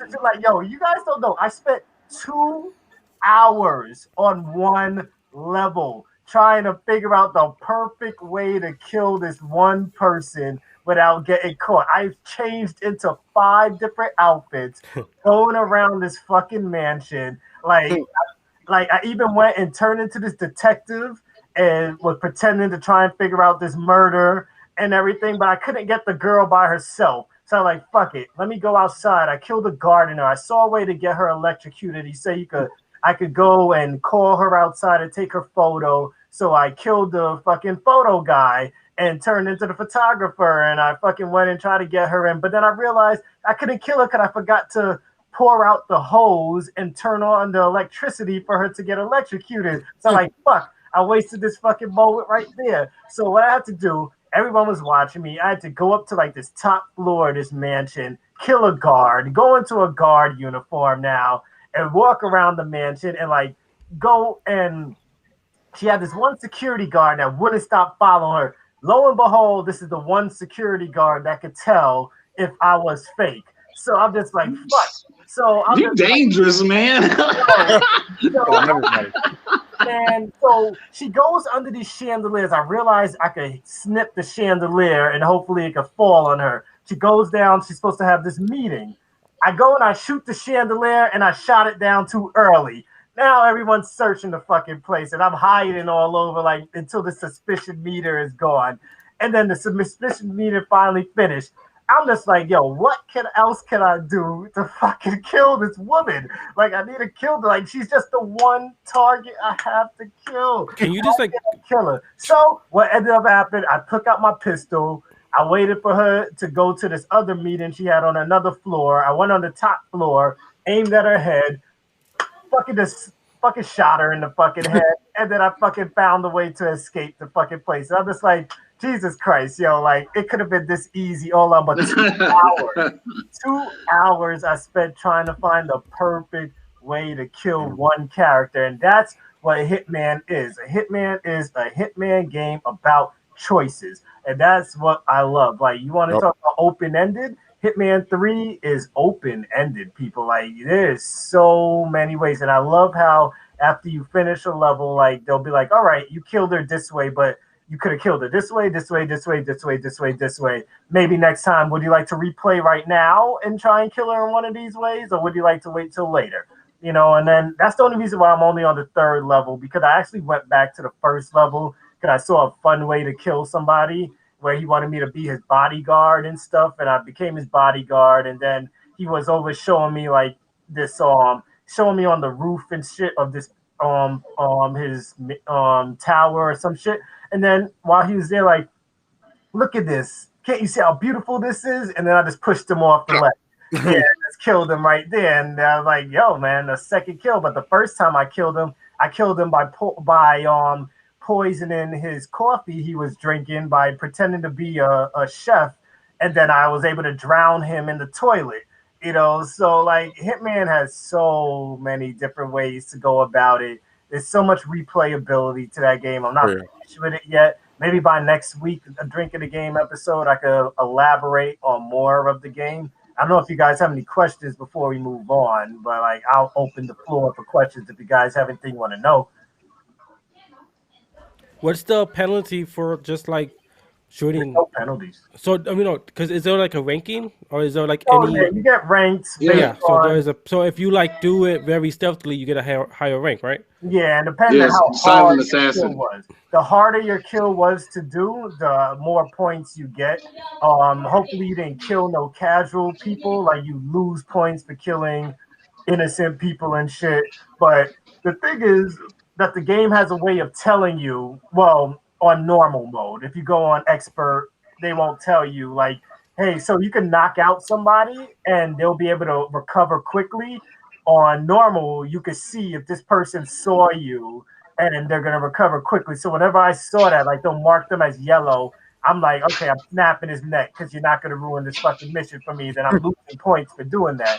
But other than that, because they will get up and run around naked, and you're like, dang, Gosh. And it's like I do. one time, like these fucking guys saw a body, and just like everyone's running around, and he's trying to call a guard, and I had to go and fucking like knock him out. And then one of the guards saw me knock him out, and I had to hurry up, run to him, grab his gun, knock him out. And then another guard saw me, and I'm like, "Fuck, man!" And I have to run up to him and knock him And then the out. maid saw him too. Yeah, and then I had to drag 6 bodies to a fucking locker room because I'm like, damn, like this is what it takes just for me. And that's This is what it takes. Like it was fucking crazy. Man. That game is fun, you know. And if you have Stadia, which I know a lot of you don't, but if you're a Stadia Pro subscriber, like I said, you can get all 3 parts just for buying that one game and be a Stadia Pro subscriber. I'm a little hesitant to buy it just because Hitman does what Hitman does really good. And I feel like you have to kind of be in the mood to play a Hitman game. Like, I don't think I'm going to come home from like a tired day and like, yo, I'm going to play some Hitman. You know, so I think that I was going to ask you because Stadia, like you said, Stadia does have 1 and 2 for free. You think I'm cool with just playing Hitman 2 and just waiting for Stadia to put this on sale and buy this later, like half off? Yeah. Is this like a must buy right now? I'll probably finish Hitman 2. Stadia is gonna put Hitman 3 on sale for like $47.99. Stadia always has sales of like all their games. So you're saying like just to wait on this, right? Yeah, But hey, Freddie, real quick, I would like to say like really where Hitman is now, where it started, because I've been playing since Silent Assassin, and like the earlier games were like casual to where you could pick them up. And even if you wanted to go through and shoot everybody, you could pretty much do that. Yeah. But like the games now are so intricate to where it forces you, even if you want to go through and kill people, it forces you to kind of be methodical in the way that you do it, because it's an instant game over if you like, you know, let the wrong people find out you're killing. But like I say I've loved Hitman because they've always had like really good ragdoll effects, especially when you like shoot somebody. Yeah. But like I love Hitman because like the first, like when playing that game until contracts, I never went for Silent Assassin. I just would kill everyone. If I killed the person, yay, you know, then I get to the exit. The first time I got Silent Assassin made me want to play that game professional or in a professional way from that time on, only because you see like the most efficient way to kill somebody in that world, and it like kind of gets you addicted to that type of proficiency. Because like when you can go through the whole thing, like especially if you can go through it and maybe like change into maybe 1 or 2 people, like not even shoot the person like Dre said, because in the ones now, like you'll be somewhere and you'll see a screwdriver and you'll pick it up, or you'll see a crowbar and you'll pick it up, and you'll need that crowbar to pry this door open so you can. Yep. So you can turn this this spigot on. Every little item could be used for something. Can be used. You know? Yeah, it's like but it's just like that makes it so much more in depth, where it's just different between. It's different from going like from the old game or old time where you could just be like, so I'm just gonna equip the ballers and the Spaz 12 should be good enough. All able to do, and like you just gotta make it. Spaz 12 should get the job done.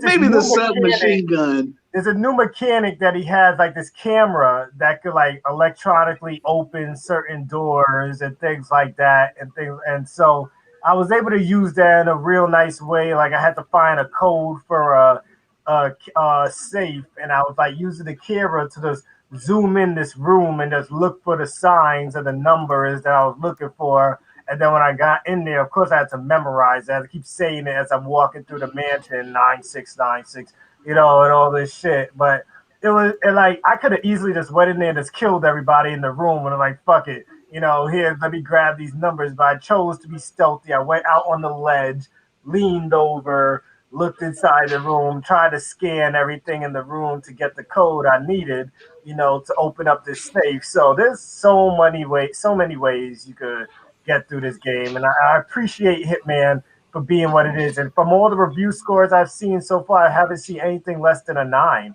Like from all the scores, nothing less than a 9 so far. So I wanted to stream it, but Stadia has this thing where you only can stream to your Google account that you signed up with, and I didn't sign up with a Gamerish account. I signed up with my regular account, so I can't stream it on Gamerish. I will only be able to stream it on my Suits and Beers account, which is only supposed to be about suits and beers. Unfortunately, I haven't done, but I might have to do that for Stadia. But the other things, before I make you guys stay here too long and shit, Resident Evil 8, we got that showcase last week Thursday. We spoke about it on the Gamers Network podcast. If you guys didn't get that in-depth talk about that, check that out. Last week's episode of the Gamers Network podcast, Resident Evil 8 edition. Look that up. We have the link that we always drop. Check our link tree for everywhere to follow us. That shit. But I know I told you guys, asked you guys to see if you could check that out. Tim, you were talking about that you watched a video. You didn't get to play the demo, but did you get to at least see the showcase? Like see everything they showed? Yes. I mean, I didn't play the demo, but I watched it, and that's just because I want to go into this game fresh. I wanted to make me piss myself, man. But the thing about the demo is that they didn't really show, like, playing as the character you're going to play with. And it's like what they did with the 7 demo when it came out, with playing as the camera crew, going inside the house and everything until everyone just gets murdered. So it's like this is basically the same demo just with another person. That's how you played as a woman, and I feel like they did it pretty well with the intensity that it brought. I sure as hell was scared as shit. The demo is only about 15 minutes long too. Like you could, if you know what you're doing, you could get through it real quick. So, but for what you've seen, like, drop your thoughts to what you thought after the Maiden demo, what you watched from it.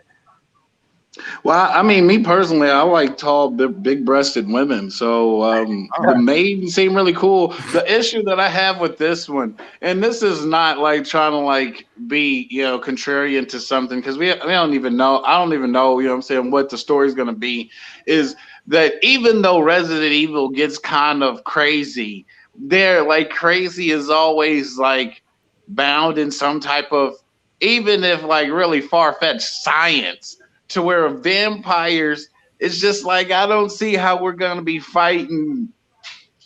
They went into like zombies is one thing, but like fighting daughters who could turn into mist and bats and plagues, like that's just a little bit too supernatural for me. But I'm willing to take this ride.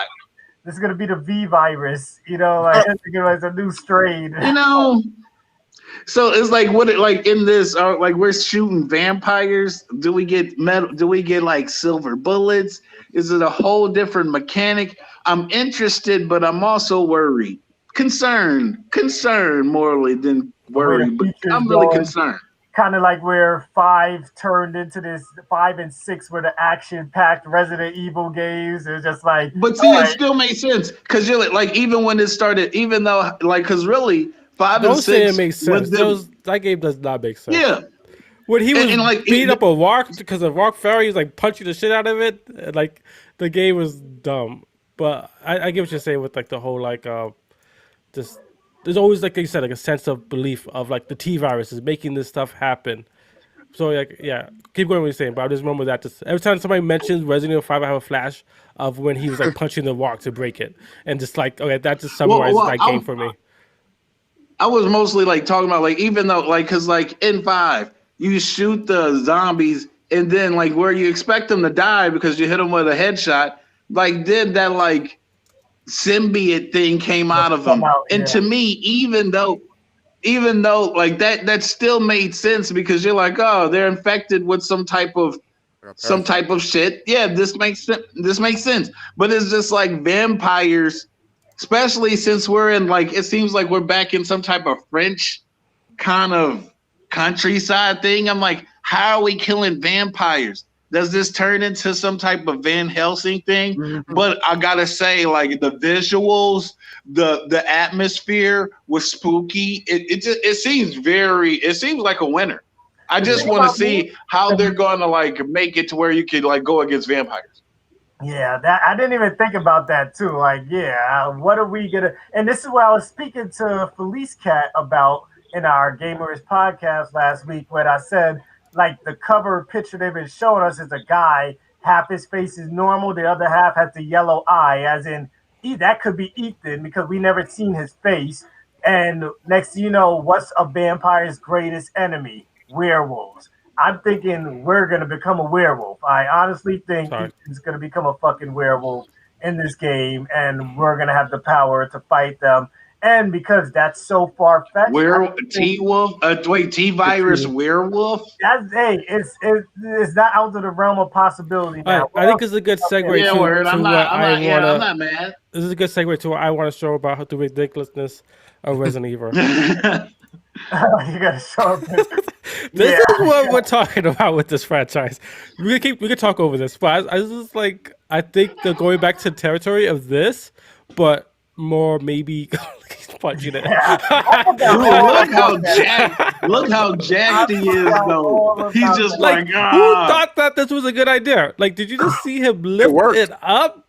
It worked. I'm just saying. I mean, it worked.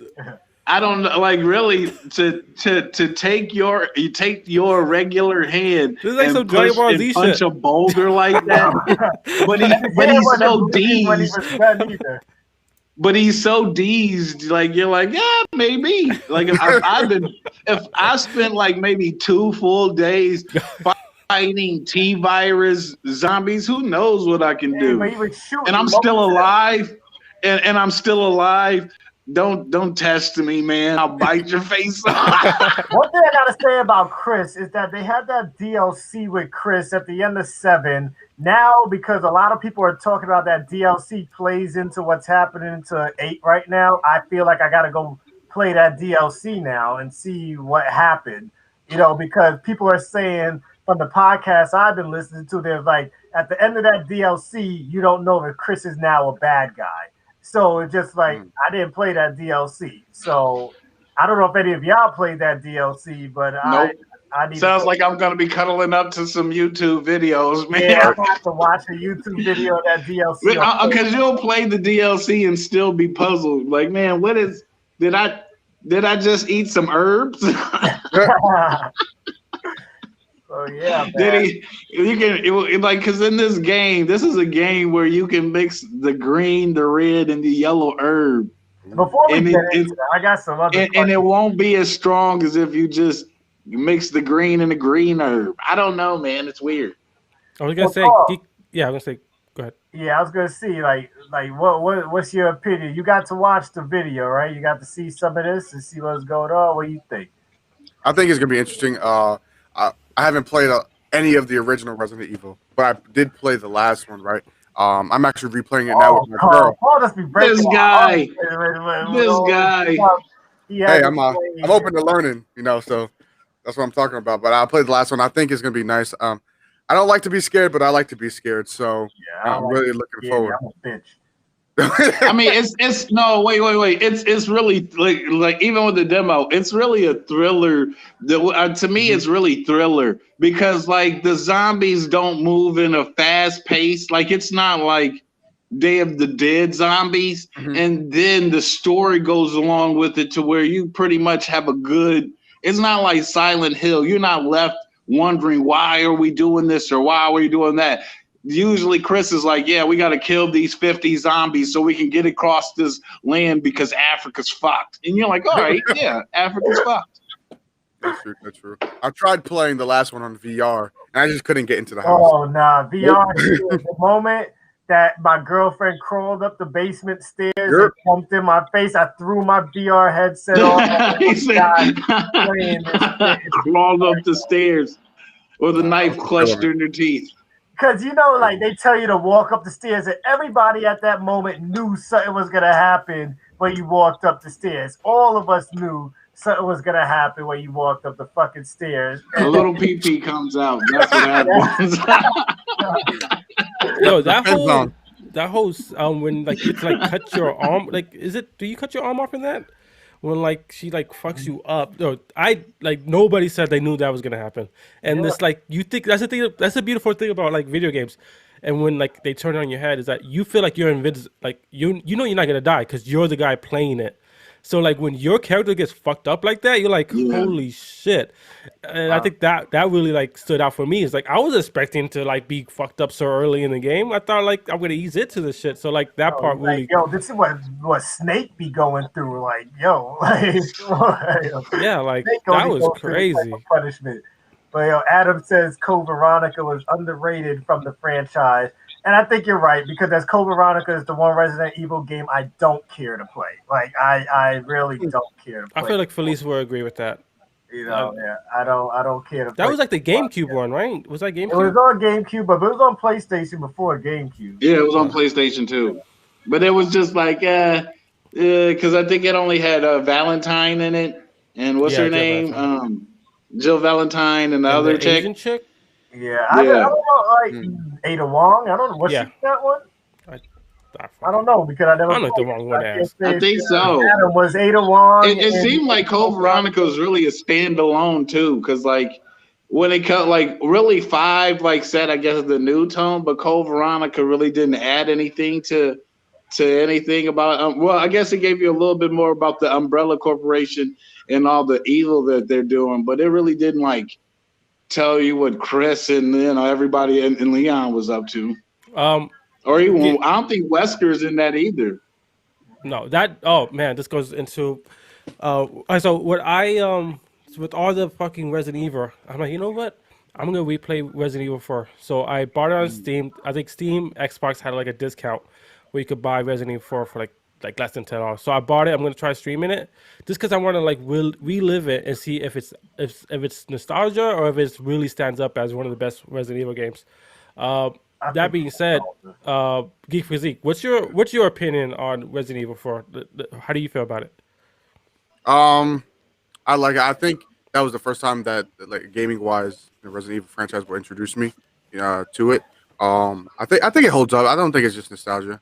I think it holds up. Yeah, Resident Evil 4 to me is like that was like one of my favorite games. I played the crap out of it. It's probably my favorite Resident Evil game. Probably I just think 7 is such a fucking masterpiece that like it's hard to like not put 7 up there. But 4 is definitely up there. That's why I'm curious to see if it holds up. What about you, Tim? How you like Resident Evil 4? And I was just about to ask, can I get a refresher of what 4 was about? Oh man, Leon, right? yeah, Kennedy, Leon Kennedy. I think it was like the vice president or like somebody's daughter gets kidnapped. Oh yeah. And you have to okay. go to the village and to rescue her and like go through all that. So that's the one where you're in the Spanish village, right? Yeah, that's the one that like. Yeah. Hold on, let me. Sorry. So do you remember? I guess you don't really like it since you don't kind of remember much of it. No. Because I'm sorry, they kind of get muddled together to me for me. But that one, when you said it was in the Spanish village, I was like, yeah, because I remember like that one was the one that kind of got me back. But Resident Evil 5, when you were in Africa, that was where I was just like back in the saddle. But Resident Evil 4, where I did like it because like they did give you that, like they gave you another area, the Spanish countryside, and then like that little kid who wasn't a little kid who turned into like I don't know whatever he turned into at the end. Yeah. That was like a pretty good like magnum opus. But like I said, to me, 5 is when it really started to like the train really started to get on the track. I got something I want to show the people. This is probably one of my favorite parts. It's probably one of my favorite moments in video games. Is he punching the boulder? It's Resident Evil. And I think Dre will feel really good. The T virus gets you. This D's. part of Resident Evil 4. I don't know. This part I was nice. It's the knife fight with Wesker. It's just like the button we need to push the like it was so intense for me when I was playing it that like I still remember this and it's maybe gonna look a little funny seeing it over again, but this knife fight was like so epic when I was playing it for the first time. Well, that's how I felt facing Vamp for the first time in Metal Gear. You know, it was just like, yo, this guy's gonna come at me with just knives and shit and everything. But of course, this guy is crazy fight, man. You want to throw me off topic trying to just watch because I'm always This is what like you because know. he's supposed to be a badass, and you know that like you're the underdog in this fight. Like he's gonna fuck you up, and like you kind of put up a fight, and I just like it looks funny like watching it with that context. But at the time, it was like it was such a big moment for me in that game. That's why I think I hold it so high. But I'm curious to see if it holds up to it when I we think play that's it. how we're gonna feel as Shenmue fans when we finally get to fight Landi. You know, like, I'll be like I have no finally, idea what you're saying. you That was know. just like a foreign language. But I know, yeah. Wow, you guys, man. I was gonna say as long as you're not late, because Shenmue was like the first game where I was late. I'd be like late to work. I'd be like, oh man, that sucks. And then I'll be late for the quick time event in the park. And I'm like, man, that sucks. And then I go home and like I'm just like, dang, man, I really didn't accomplish anything.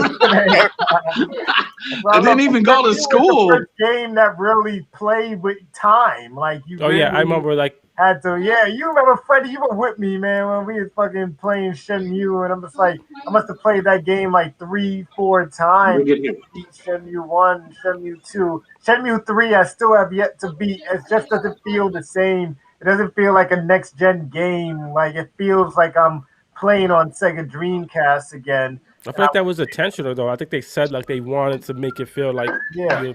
you're playing it from like the original aspect. Yeah, but I gotta get back in. I need to finish that story because I'll be doing myself a disservice by not finishing that story.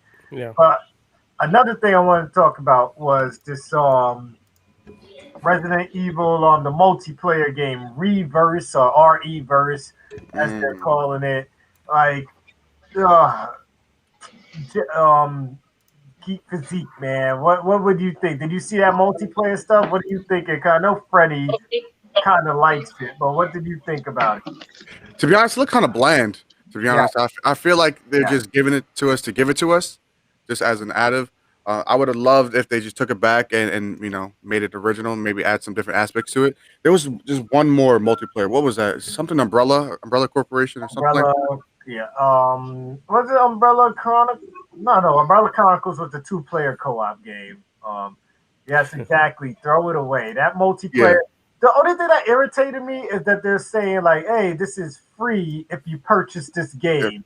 Like, motherfucker, it's not free then because it's part of the game. We gotta buy the fucking game to play the multiplayer, dumbass.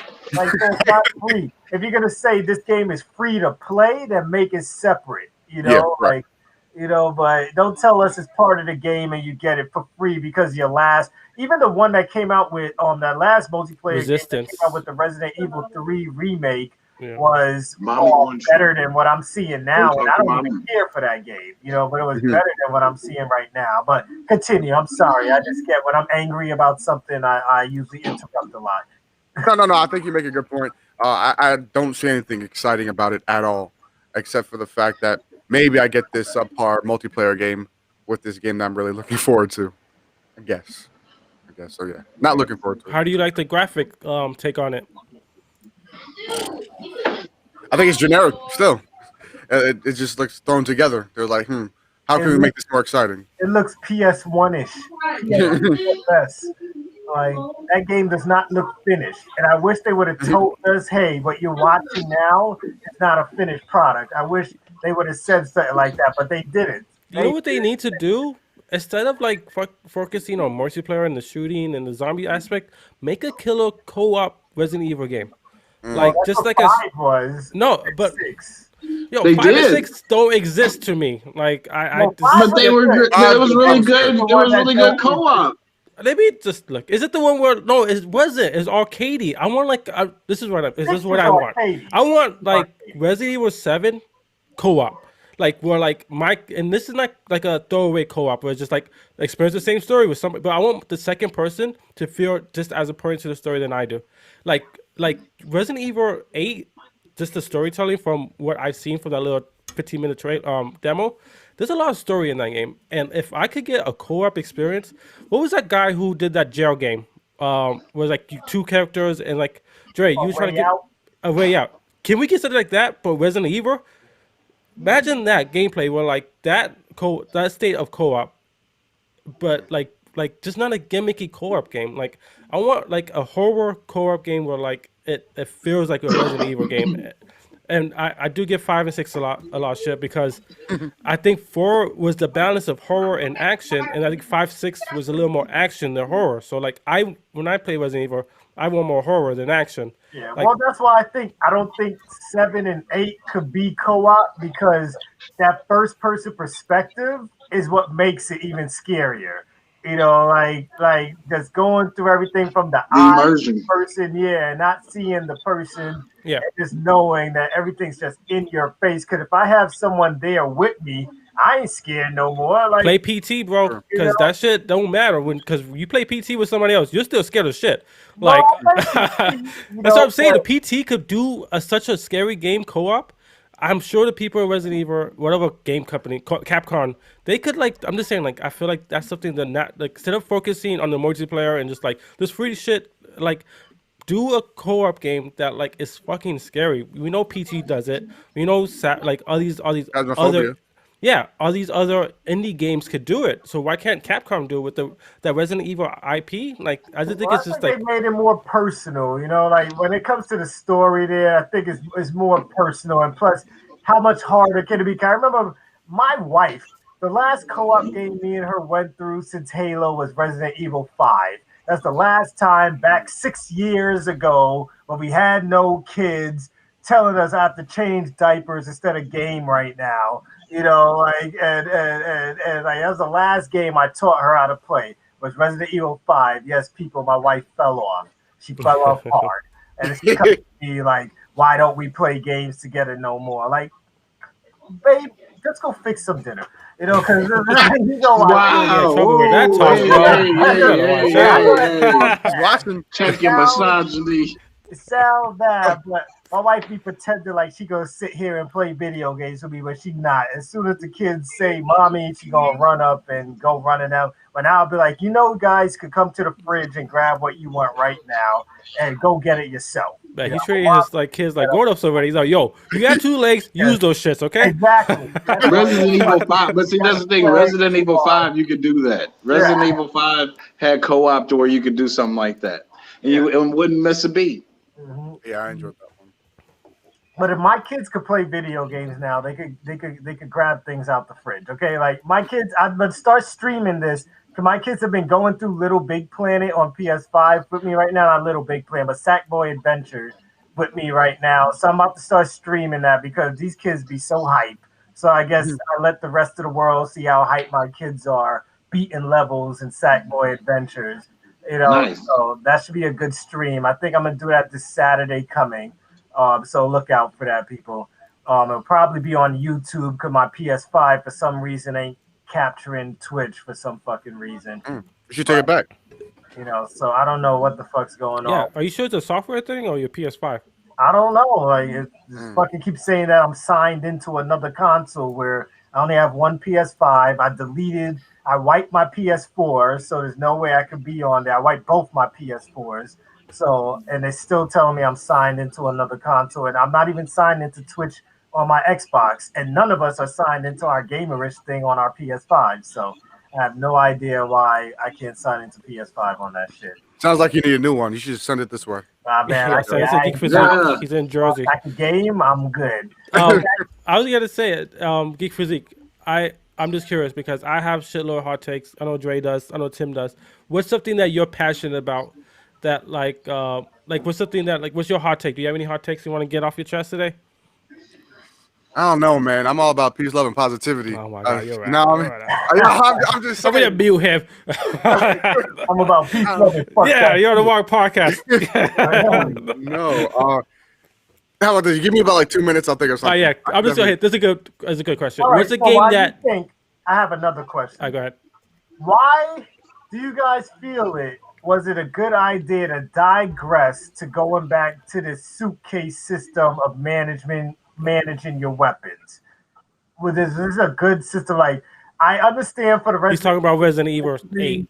Go ahead. remakes, with of course because they're remakes, we're used to using the suitcase thing, blah blah blah. But I don't even think did Resident Evil 2 use the suitcase?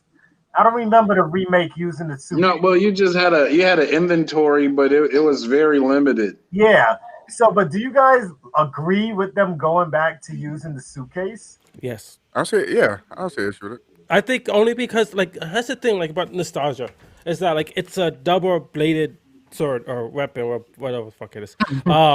It's the thing like you can't. Double-edged sword. I think that the problem is that like, for instance, the whole fucking Mario, like it's just like just certain things in games that are just a game mechanic that is just always gonna stay with us. That doesn't make sense anymore, like puzzles in Resident Evil games. Don't get me But started. because we grew up with those mechanics, we just accept them. And I think I that mechanic, what it makes Resident Evil, and I think going back to like that mechanic, kind of nostalgia But I think factor with of it. 7, they changed it up because 7, which I liked with 8 now because they made it easier. Like when we played that Maiden demo, they had that eye in the door, and they made it simple, like you just find this fucking eye in a cabinet, then just go back to the door. I don't, and that kind of makes more sense to me than me having to be in a police station looking for a crystal covered key or shaped key or heart shaped key. And I'm just like, who's doing this in a police station? What if the police station got raided by regular people? Hey, who got the heart shaped key? How are we gonna get into the damn ammo room? You know, like no. Well, I mean, all right. So that's the thing. Technically, the reason why it was like this is because Raccoon City was just a front city for the Umbrella Corporation. So the reason why they had a heart-shaped key is because nobody expected the T-Virus to get out. I just want to put that out there. That's my hot take. But at the same time, to me, that is going to be the next frontier of, I would say, like action adventure or RPG games, because I mean inventory management is really important, but like that's kind of what I'm looking forward to with Grand Theft Auto 6. But but what you really hundreds of weapons and we don't need no inventory. Wait. But, exactly. But that's what I like with Red Dead Redemption 2 is that once you get off the horse, if these are if this is the loadout that you have, this is the loadout that you have. You're not walking around with, you're not walking around like the Mask with 30 guns and it's a different game. So of course. I'm just saying, but I'm just saying that is the inventory. That is the inventory management that like I would like to get to where like I'm sorry. Because that's how real cowboys would do it. You carry your big gun on your back and you have your fucking revolvers on the side. Dre, you have this thing where you make like, I love it because you're very passionate, but like it pisses me off sometimes because you're like, this game mechanic makes sense. But this mechanic, like you're okay with mixing two different herbs, mixing it up and like eating it to get health. But see, the two different herbs that'll work because that can work. What police station has different herbs just laying around though? Like we're gonna go down like drug use. So I believe that these cops are mixing drugs and like cocaine and speed. Let's fucking go and just see what happens. These zombies have just taken it to a whole nother level. Now I gotta mix my own drugs up. Hopefully I put enough meth in there. You know what I'm saying? Like I can just see that. But when they're walking around when this guy is walking around and he has a shotgun, an MP4, 3 revolvers, and then like 90 rounds of every ammunition on him. They're just like, come on. And then he's running away from zombies and mad that people aren't keeping up. Not to cut you off, it's like that's the thing. If Resident Evil showed the weapons on the body as you're picking them up, it would make more sense. But I would think that we have crates around. They always put these crates around where we can stock stuff up. Why not just put all our weapons in the crate? Let us take 1 heavy weapon, 2 light weapons, and our knife, and show it on our bodies. I think you're right. But I mean, that's really next gen, though. That's what we're asking for in next gen. This is next gen, but we shouldn't be at the age where we're still hiding fucking weapons on our fucking bodies. I think honestly, I think the only reason that they make that mechanic because there's no health regen, so they want you to okay, what do you need more? Would you rather value this herb that give you health, or would you value ammo for a later fight. So I think that's the game mechanics. Like you have to pick and choose. Because if they gave you like unlimited space, then like you're not scared because you're like, okay, I got like You got it 50 all. herbs in my backpack. I'm fucking going. But like they want you to feel scared when a horde of zombie comes after you and you're like, holy shit, I only have like 12 rounds. Like I hit headshots. I think if they made it like unlimited, like if you had, I think it's just like a balance of the game mechanics. I think if they made it if you could just have too much ammo, then you're not scared of the threat because you know you could kill them. So I think that the scarcity and the fact that you have to choose one or the other makes the game more intense. That's just my reasoning behind it. I But would Tim, just I like saw to you shaking say, your head. What do you think? I would just like to say, like, because you're right, it really does work with it. But to me, where it works against some of the games in this genre is it kind of feels like a guided hand because like where it works against you would be like Assassin's Creed Odyssey, where I got this like tiger paw and I have no clue where it goes. And unfortunately, I just left that area. So now I'll never know. To where it's like it feels like a guided hand to where you go up to this this door that has a tiger's head on it and he's missing one tooth. And then you go into this next room, and it's a ring it's a tiger tooth ring on it. And you're just like, well, I'm pretty sure I know where that goes. Yeah, so true. it's just like, that's what I'm saying. It's like, are you getting a guided hand, or are you just given stuff where you just don't know where it goes? And hopefully you'll like stumble upon where you could just put it in and get whatever is gonna, I guess, bring that mission to a close. Yeah. I was fucking surprised I finished the Resident Evil 2 remake. You know, I was just like, you know, but I guess they did so much things differently that I was just like, all right, I could keep playing through this right now. And I didn't really feel stuck in that game because, like, I felt like they made the puzzles a little bit more easier. I'll tell you, like, because puzzles with me in games, like, I feel certain games it belongs in, like, Immortals, Phoenix Rising. Puzzles are there. I hate them because there's so many of them, but I feel like this is because they try to be like Breath of the Wild. They belong in the fucking game. Breath of the Wild, we've been playing Zelda our whole fucking lives. We know puzzles are a part of Zelda games, you know, so that's that. But when I'm playing a horror game, I just felt like, why are puzzles in horror games? Like I'm always It's like, the same thing with, for the thriller. but also it's just to fill it up. It's like to fill time. it's It's not like a thriller it's like because- action adventure games where like there's a jumping lever, like in Doom, like a perfect example. The Doom. And It's like that's shooting, why I shooting, stopped shooting, playing the and now I game. got a fucking I swing gave on a up. spike and like. Platform. It's like, Now hey, you got a platform to and get then- to the How next to level. jump from this platform to that platform, and I died 30 times. I'm like, all right, fuck this game. But it's just not Doom. A lot of games do that. Where like a lot of third-person games, they have a jumping or a platform section. And you're like, why is this in my game? It's to fill up the fuck. Because that's the thing. Like I guess every with game. Uncharted, it makes sense because we're like in a place. It's like Tomb Raider. You got to figure out this puzzle to unlock the. No, but still, I mean, you 'cause look- like that all right, look franchise, so at, you say it's okay. No, I'm not. Yeah, saying look I at like it look because it at makes Because Tomb I'm sense. like, Raider I don't or think even it's Dragon necessary. Uncharted. It's It's like Uncharted. Assassin's Creed. Like I don't need to climb on every fucking left thing, right? I don't need to climb Well, on this. Assassin's Creed Like was made for climbing. no, That's but what like made for no, the Assassin's first Creed, game. That's why I said Zelda assassin. You got to is assassin fine here, because motherfuckers. Zelda was about puzzles from the get-go. That's why I don't care when it comes to Zelda. You know, even though if I'm saving the world, I'm pretty sure there's no puzzles involved in saving the fucking world.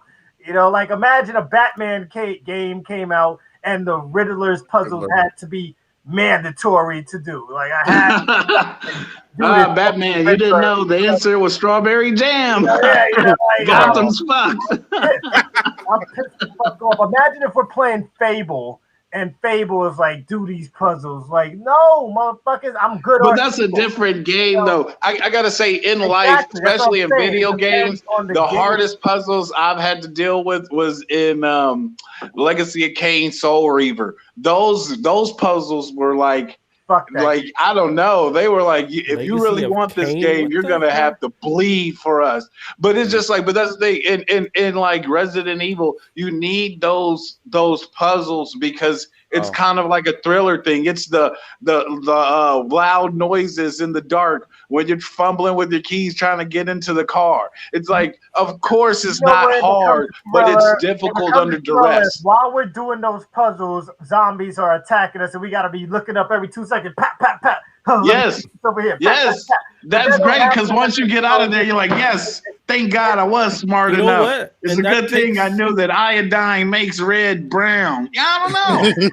It's funny because a part of that, like kind of like you were saying, like trying to figure out a puzzle is that like because you're back tracing, because you can't figure it out, you keep going back and forth and you lose the suspense of the moment because they're building up this moment of like you got to do this puzzle or you're gonna die. But when you get stuck on it, you start like just being okay with that and you lose the intensity.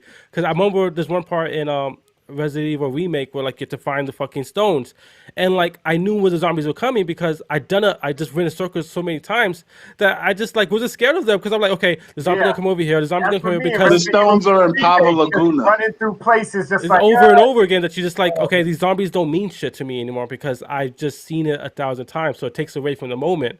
I think there's a place for it. I don't think it should be the focus of the game, and it's a bit gimmicky at this point of Resident Evil, but I don't people mind love it. finding keys, but I don't want to be moving stones around. And Yeah, just like in that story, where it's like, okay, I You need to find guys, the key. man. No, because a lot of these I'm puzzles just saying, this is good to know because if I'm in like some type of Saw situation, and it's like, yes, if it's us you three, guys got you'll 5 figure it out minutes. because I'm like, You just gonna kill me figure it out, because you I'm not doing grass this. You about to die. Yeah. You about to That's die. somebody I else. like grass clippings. Now find the key in all the grass clippings. I'm like, you nah, I'm guys will good, be just like, kill oh, me." really? I was Really? like, come on, Saw. Really, Jigsaw? Used to Is live. this needed? I don't think this is necessary. This Yeah, is you're taking away necessary, from Jigsaw. the moment. I'm supposed to be scared, but now I'm searching for stuff. Like, what are you trying to make me do? These needles just look a little Like, bit this too is, like, rusty, really- Jigsaw. I got it's some a- complaints. What I I know- do, like if we was if Saw 1 and you was the other guy in the bathtub, I say cut off your leg, and when you're done, just slit my throat. Just slit my throat. You know, like I'm done. God damn. Like, I'm not No, cutting off Dre, my you would be like, Bear with me. tetanus, maybe not. So, Tetanus. crazy. Get a shot Slit for my that. throat. Tetanus. But Well, I'm just get saying, about this. that's why you need it, man. Like the quick time. Freddie was just talking about the quick time events of Resident Evil 4, but then he's just like, but puzzles that'll keep me alive. No. No, I'm just saying, like, it quick needs time to. events. Okay. I think the Puzzles best to keep me puzzles. alive. Hey, I It's the- choose quick time events over puzzles any Yeah, day. me too. Hands down. I think the What? problem No, is. quick no, because it'll come up at the last moment. Have you not played I hate Spider-Man? it when the quick when the quick time event comes Oh, up and God it's of like you War? gotta mash the button, but you don't know that you're supposed to mash the button, so you just push it once, and then it fails, and you're like, it didn't say mash. It didn't Yeah. say mash. I think it the didn't whole- say mash. I don't think I we're thought I was against. supposed to push, I don't think but we're it told against me to puzzles. mash. It's more that we're against shitty puzzles, and that's the same thing with quick time events. Is that when like those people who just do those with no care, those are shitty games. But Wow. like Uncharted has them. God of War quick time events are fucking like. Uncharted doesn't have quick time events. I think there was like a few where it's just like Yeah. There's a few, not like it's not big. Uncharted had a few. Like Yeah, you it would be wasn't like- sliding down It wasn't the major. rope. It wasn't But like, yeah, major. I'm saying like, but that's what I'm saying. Like, they did it and they did it with purpose. They didn't overdo it. They didn't make a whole game around that mechanic. That's what I'm saying. Like, when it's done purposely, Yeah. it's fucking I could deal awesome. with it with Shenmue because Shenmue started that whole shit. They started that quick time events. You know, Even like Tomb Raider, the way they did it, and then when you die in Tomb Raider and you fucked up on those buttons, she's fucking dead. Like I her know. face and like her whole were like, it's like god damn. Yeah, definitely a consequence behind those actions. Yeah, like you feel it, and that was and you know, I have some other stuff I want to go. We're about to go like very Almost 2 far in hours, yeah. time in this pod, so like I had some other stuff I wanted to bring up. Probably next week. Oh wait, Geek Physique. Then we got back to the question. What was our question? I don't know. You said you needed 2 minutes. You got like an hour.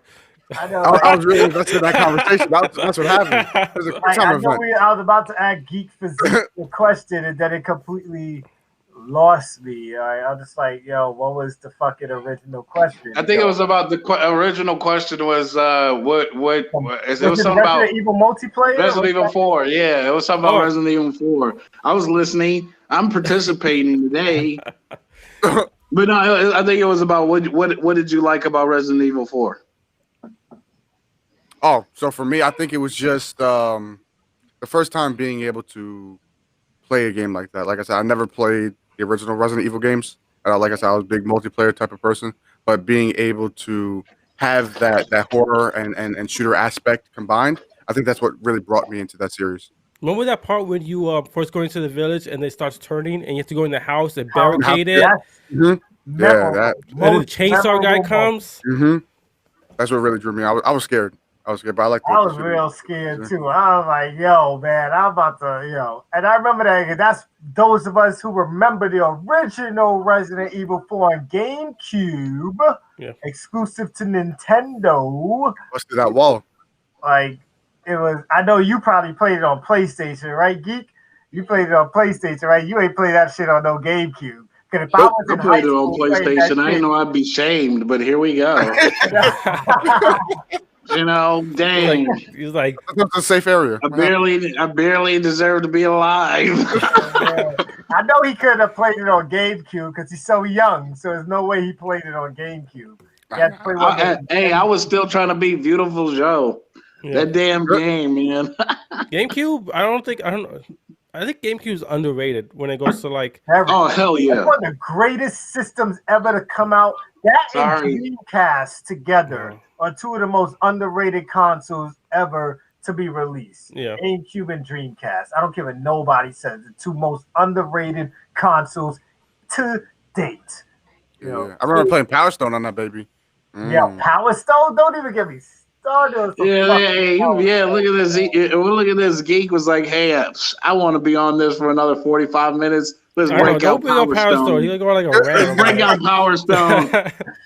Let's No. circle this block 3 more times." Power Stone, Sonic, fucking like all these wrestling games that never came out on any other system, like Royal Rumble on fucking Dreamcast. NBA 2K started it. NFL 2K started Was it. Sega that roller skate game? Rollerblade game? Yes, I remember Jet Set Radio Future. Jet Set Radio. Jet Set Fucking Radio. And Taxi, right? Olympic Yes, game ever. Crazy Sydney Taxi. 2000. Sydney 2000 on the Dreamcast. The best Olympic game ever made was on the Dreamcast. No one I don't think that's a else tough. was able I don't to- think that's a tough list. Space There. Channel. The funny thing is, back when there was a Blockbuster, I had accidentally got Space Channel 5, and that was honestly a pretty good game. was It a had good no game. killing, but it was a pretty good game. Yo, why no one fucking urges for remakes of that? But that's probably because a bunch of people didn't have Dreamcast like that. Yeah. So, but And then, like, for some reason, like when Dreamcast was out, I thought Knights was a pretty good game. But then, like, later when I was trying to like revisit that game on YouTube, and dude, I was on drugs. That game, I don't even know how I was playing that I or never fan could get through or that. it was that in this what is it it was some type of pandemonium. Those two games, man, I don't even know how I was playing those, but Dreamcast had Crazy Taxi. Dreamcast had House of the Dead. Like, yeah. House of the Dead was like the first game that I played like on with a peripheral was on Dreamcast, and that was Shogun. It was like some type of Shogun.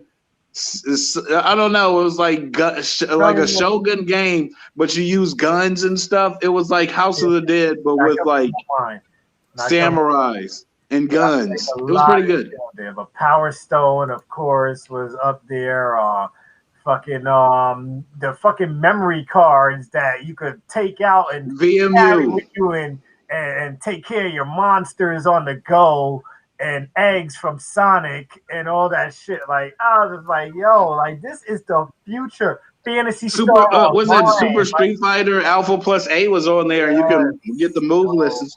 oh my god, I could go on and on and why Sega needs to just Virtual roll Fighter? out the retro Dreamcast console, because I haven't bought a retro PlayStation, Haven't bought a retro Nintendo thing, but I will buy a retro Dreamcast. I would buy a Me retro too. N64. And then 64. Damn right. Conker's Bad Fur Day. Like, Whoa, what? I wouldn't get a virtual N64. I'm Conker's good. Bad Fur Day was the best game ever released on Because the like I mean, Nintendo has a pretty good back catalog, so you can like That's all of their all gonna games get you really remade can for like Switch. run into. It's all gonna get Dreamcast remade. games are like really Dreamcast games. You don't really run into those like Nintendo games, man. I'm just being honest. Yeah, man. Nintendo got us all on like Nintendo's dicks are around all our necks, and we're just fucking Hey, getting pulled by hey, it. whoa! You're chopping dicks off. You're like Whoa. wrapping around the That's bed. what Nintendo does. Weird visual. Anybody prove me wrong? Nobody could prove me wrong that they don't go and get anything Nintendo says you need to buy right now. We all go and buy it. Like we all fucking feed into Nintendo's bullshit. We buy the same games over and over and over again. We don't care if they remake Super Mario 1 right now and say we're gonna make Super Mario 1 in 3D. What are we all gonna do? We're all going to buy Super Mario 1 in 3D as soon as it comes out. Like, Well, Dre, we're not saying that you're wrong. We're just saying don't say it too loud with your that's, chest keep the out like dicks out of that, it. man. Damn. that's the best way I could perceive the fucking shit, man, because it's like Nintendo has a stranglehold on all of us, and we don't care what Nintendo throws at us. We don't care what they do. We are going to continue to I buy don't know. this game. There's never such thing as a bad Zelda game. There's no. I think such the thing reason as a it's so bad good Mario. is because it's so casual that like you get the gamers that are not really gamers. So I think that's why Nintendo is so successful is because you could get the girlfriend who plays games, but all she plays is Mario games.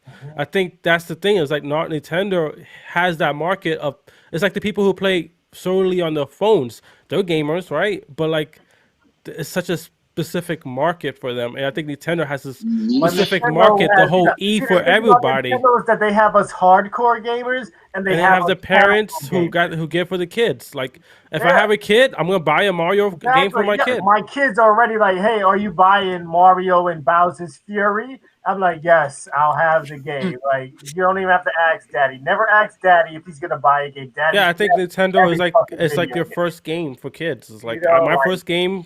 I think well, yeah, that's a good question. What's your first game that you can remember playing? I think mine was Duck Hunt on and what's fucking that Paperboy when you was like on No, the baby, yeah, that was like two of my first games I can remember playing as a kid. It was Paperboy and Duck Hunt. What about you, Dre? Me, it was. Oh man, my first game was WrestleMania on Super Nintendo, and that was like because I was a big wrestling fan, and that's like it's special to me because I would have never had a Super Nintendo because my cousin gave up his Super Nintendo and gave it to me because that's around when my mom died, and so like he felt bad and he saw that I love wrestling. And he's like, I want you to distract yourself from what's going on in your life. And he gave me his Super Nintendo and he had his WrestleMania game. And that was the beginning of my video game addiction right there. You know, so WrestleMania on Super Hey, yo, Nintendo. cheers to your cousin, man. Yeah, man. My cousin gave Props up to his him. Nintendo just to distract me from the death of my mother. You know, and I'll never forget him for that. You know, and And condolences, I man. praise him for that. Yeah, You know, praise just him. man, Mad Queen said Duck Hunt and the first system was all on the GameCube. my first time I got to myself was a GameCube. Yeah, but when my mom passed away, though, she bought us. We had a Super Nintendo and the Duck Hunt and all that stuff. But you know, I just feel like my WrestleMania experience was like when you lose a parent, you need something to distract the hell out of you. And when I got that Super Nintendo and my mom passed away, like I wasn't a gamer. I used to be that kid in the streets. Like I played football, going outside to play basketball all the time. I didn't give a fuck about my video games. That was just side shit. But then after my mom passed away, video games was my escape. And my cousin came over to my house and he's like, yo, here's my Super Nintendo. Here's WrestleMania because I know you like wrestling. And he's like, escape. Yes, there you go. Like that was my game right That there. game was dope. Yeah. Dink the Clown. Doink Yes, the Clown. yo. Doink Doink the was Clown a always had beast. like the best. He was broken. moves of that He shit, was yo. broken. Yo, I remember that shit, and He I was bought every broken, bro. single Doink. wrestling game after that. Never missed the wrestling Doink game was since broken, that. bro. He Yo, was. you he new was kids are so they should've spoiled. You see nerfed the shit him. we played with Mhm. back in Hey, the day? That was the one for PC. There No, was this is another one for Super Nintendo. That was no. the It says Super PC Nintendo one. right here. That was on PC. yeah. This one. This is the one for Super I Nintendo. had This, that on with Doink. PC. I had that one on PC. I had another one on Super Nintendo. Oh, they're getting beat up. I Look at that. definitely had on PC. I had that on PC, and I remember my aunt, because my mom died. It's like it's crazy when you're a kid and you lose a parent, how much people were gonna spend money on you. But like, it's just my aunt bought me. Yeah, man, because it's pretty hardcore, Yeah, bro. like bro. Yeah, it is pretty hardcore. But at this point in my life, I'm just like, I'm over it and shit. But there we go. That's my game right there. WWF That's my Super fucking game WrestleMania. right there. That game, I spent. That was the only game my dad sat down and tried to learn how to play with me. That one special game. All right. That's at like 5 frames per second. Yeah, like my dad Hey, but tried. this, his yo, best. hope how this is it. Yep, that's it, yo. My dad did his best to try and play this game with me. Like he did his best, but I was like, Dad, you suck. It's okay. You don't have to play this game with me. It's just me and my brother will take care of this. And my cousins came over all the time, and we just play. And that was, guys, the beginning of my video game addiction. After my mother passed away, video games was my escape from the real world, and that's where I became the game addict. That's where Dre became the video game addict. Yeah. That was Way to go. Yeah, I remember when I used to come over and like how Right. intense his whole family is with wrestling. I don't get it. I like wrestling. Like I grew up in it, My but his family is- grandma was like come down every Monday, Yep. TV, My turn grandma it would call on, us to the and just living like room start and watching wrestling. And I'm Roy like, War is on. Wrestling is Time to pretty watch dope, man. WWE. no, it was just like I've WWF. never seen that. I think it was like Especially Sunday the church golden age or of like the something. early days of The Rock. Yeah. No, And yeah, like yeah. the early days of The Rock and Stone Cold, bro, you cannot live. No, but it was like a back family when tradition, like- NWO Wolfpack was out there. You had NWO Black and White and NWO whatever. I don't even want to go into this. Then we'll be on here for another hour. Anyway, my first video game. Since we're here. My first Since we're here. Fuck it. Since we're here. I don't have enough bills for this. Because Tim is on Facebook banned right now, so Tim can't see what we post in the Facebook group. So I posted the hardest question that anybody. This is the first time people said I can't choose, and it said one has to go, and you had to choose between Shawn Michaels, The Rock, Stone Cold, or Undertaker. One has to go, Tim. Can you pick somebody out of the four of them? If you had, I mean, for me, it would be the Heartbreak Kid. The Heartbreak Kid got to go. You can't. You can't do that, bro. The Undertaker, I gotta say, one of the biggest nights in I wanna say The Rock. in wrestling history was when the Undertaker choke slammed the Big Show through the ring. No, because the When majority of people when that he said- choke slammed him through the ring, like I was so hyped that night I could barely go to sleep. It was like, and it ended, and like Vince McMahon knew what he was doing because that was the last fight, and the last fight is always the best fight. But like Undertaker's losing, and then he just gets up, choke slams Big Show through the ring, and they cut the transmission, and whatchamacallit, Walker Texas Ranger comes on, and I was so hyped up. I was like, oh my They did god. that to Big Show, but they didn't do that when Mankind got thrown off the fucking ring and broke like three My thing bones in his is that fucking like body. it's such a tough Oh. question because if we don't have HBK, we don't get The Rock. We don't get a lot of people. No, if we don't have Stone Cold, you don't have The Rock. Rock. You Yeah, don't that's what I'm have saying, The Rock- You don't have Stone Cold. But I think No, I think but yeah, the- word. But see, that's the thing. You could take Shawn Michaels away because But even he though the made Heartbreak that- Kid was in there so long, you have Val Venus. You have who else? Well, Val Venus to me was pretty good. Then you have but Shawn Christian Michaels started Edge. that. That's They the thing. started like, you to can't get take big. away the guy who started everything. because then he I mean, yeah, revolutionized Shawn Michaels. everything. But see, that's the thing. Shawn Michaels only got big because Ravish and Rick Ramone kind of like started to dwindle a little bit. But Razor Ramon was. Razor Ramon. Ravishing was Rick Rude. Yeah, I'm sorry, Ravish and Rick Rude. But I'm sorry, Razor Ramon was to me a better Heartbreak Kid than Heartbreak Kid, man. I'm just saying. But like, if I had to cut one of those four, it would be HBK. HBK made us cry while fighting Ric Flair in his final match. HBK versus Undertaker Part 1 and Part 2. Part 1 was one of the greatest matches ever. 1, 2. I want to say X-Pac 1, 2, 3 Kid was more important than Shawn Michaels, in my opinion. X-Pac / 1, 2, 3 Kid he was very instrumental in the early days of NWO, and then he went, and then D-Generation X. I'm just saying, bro, HBK, yeah, he's big, but like it's other superstars that just like they weren't in there as long, but they just really come on, look at this.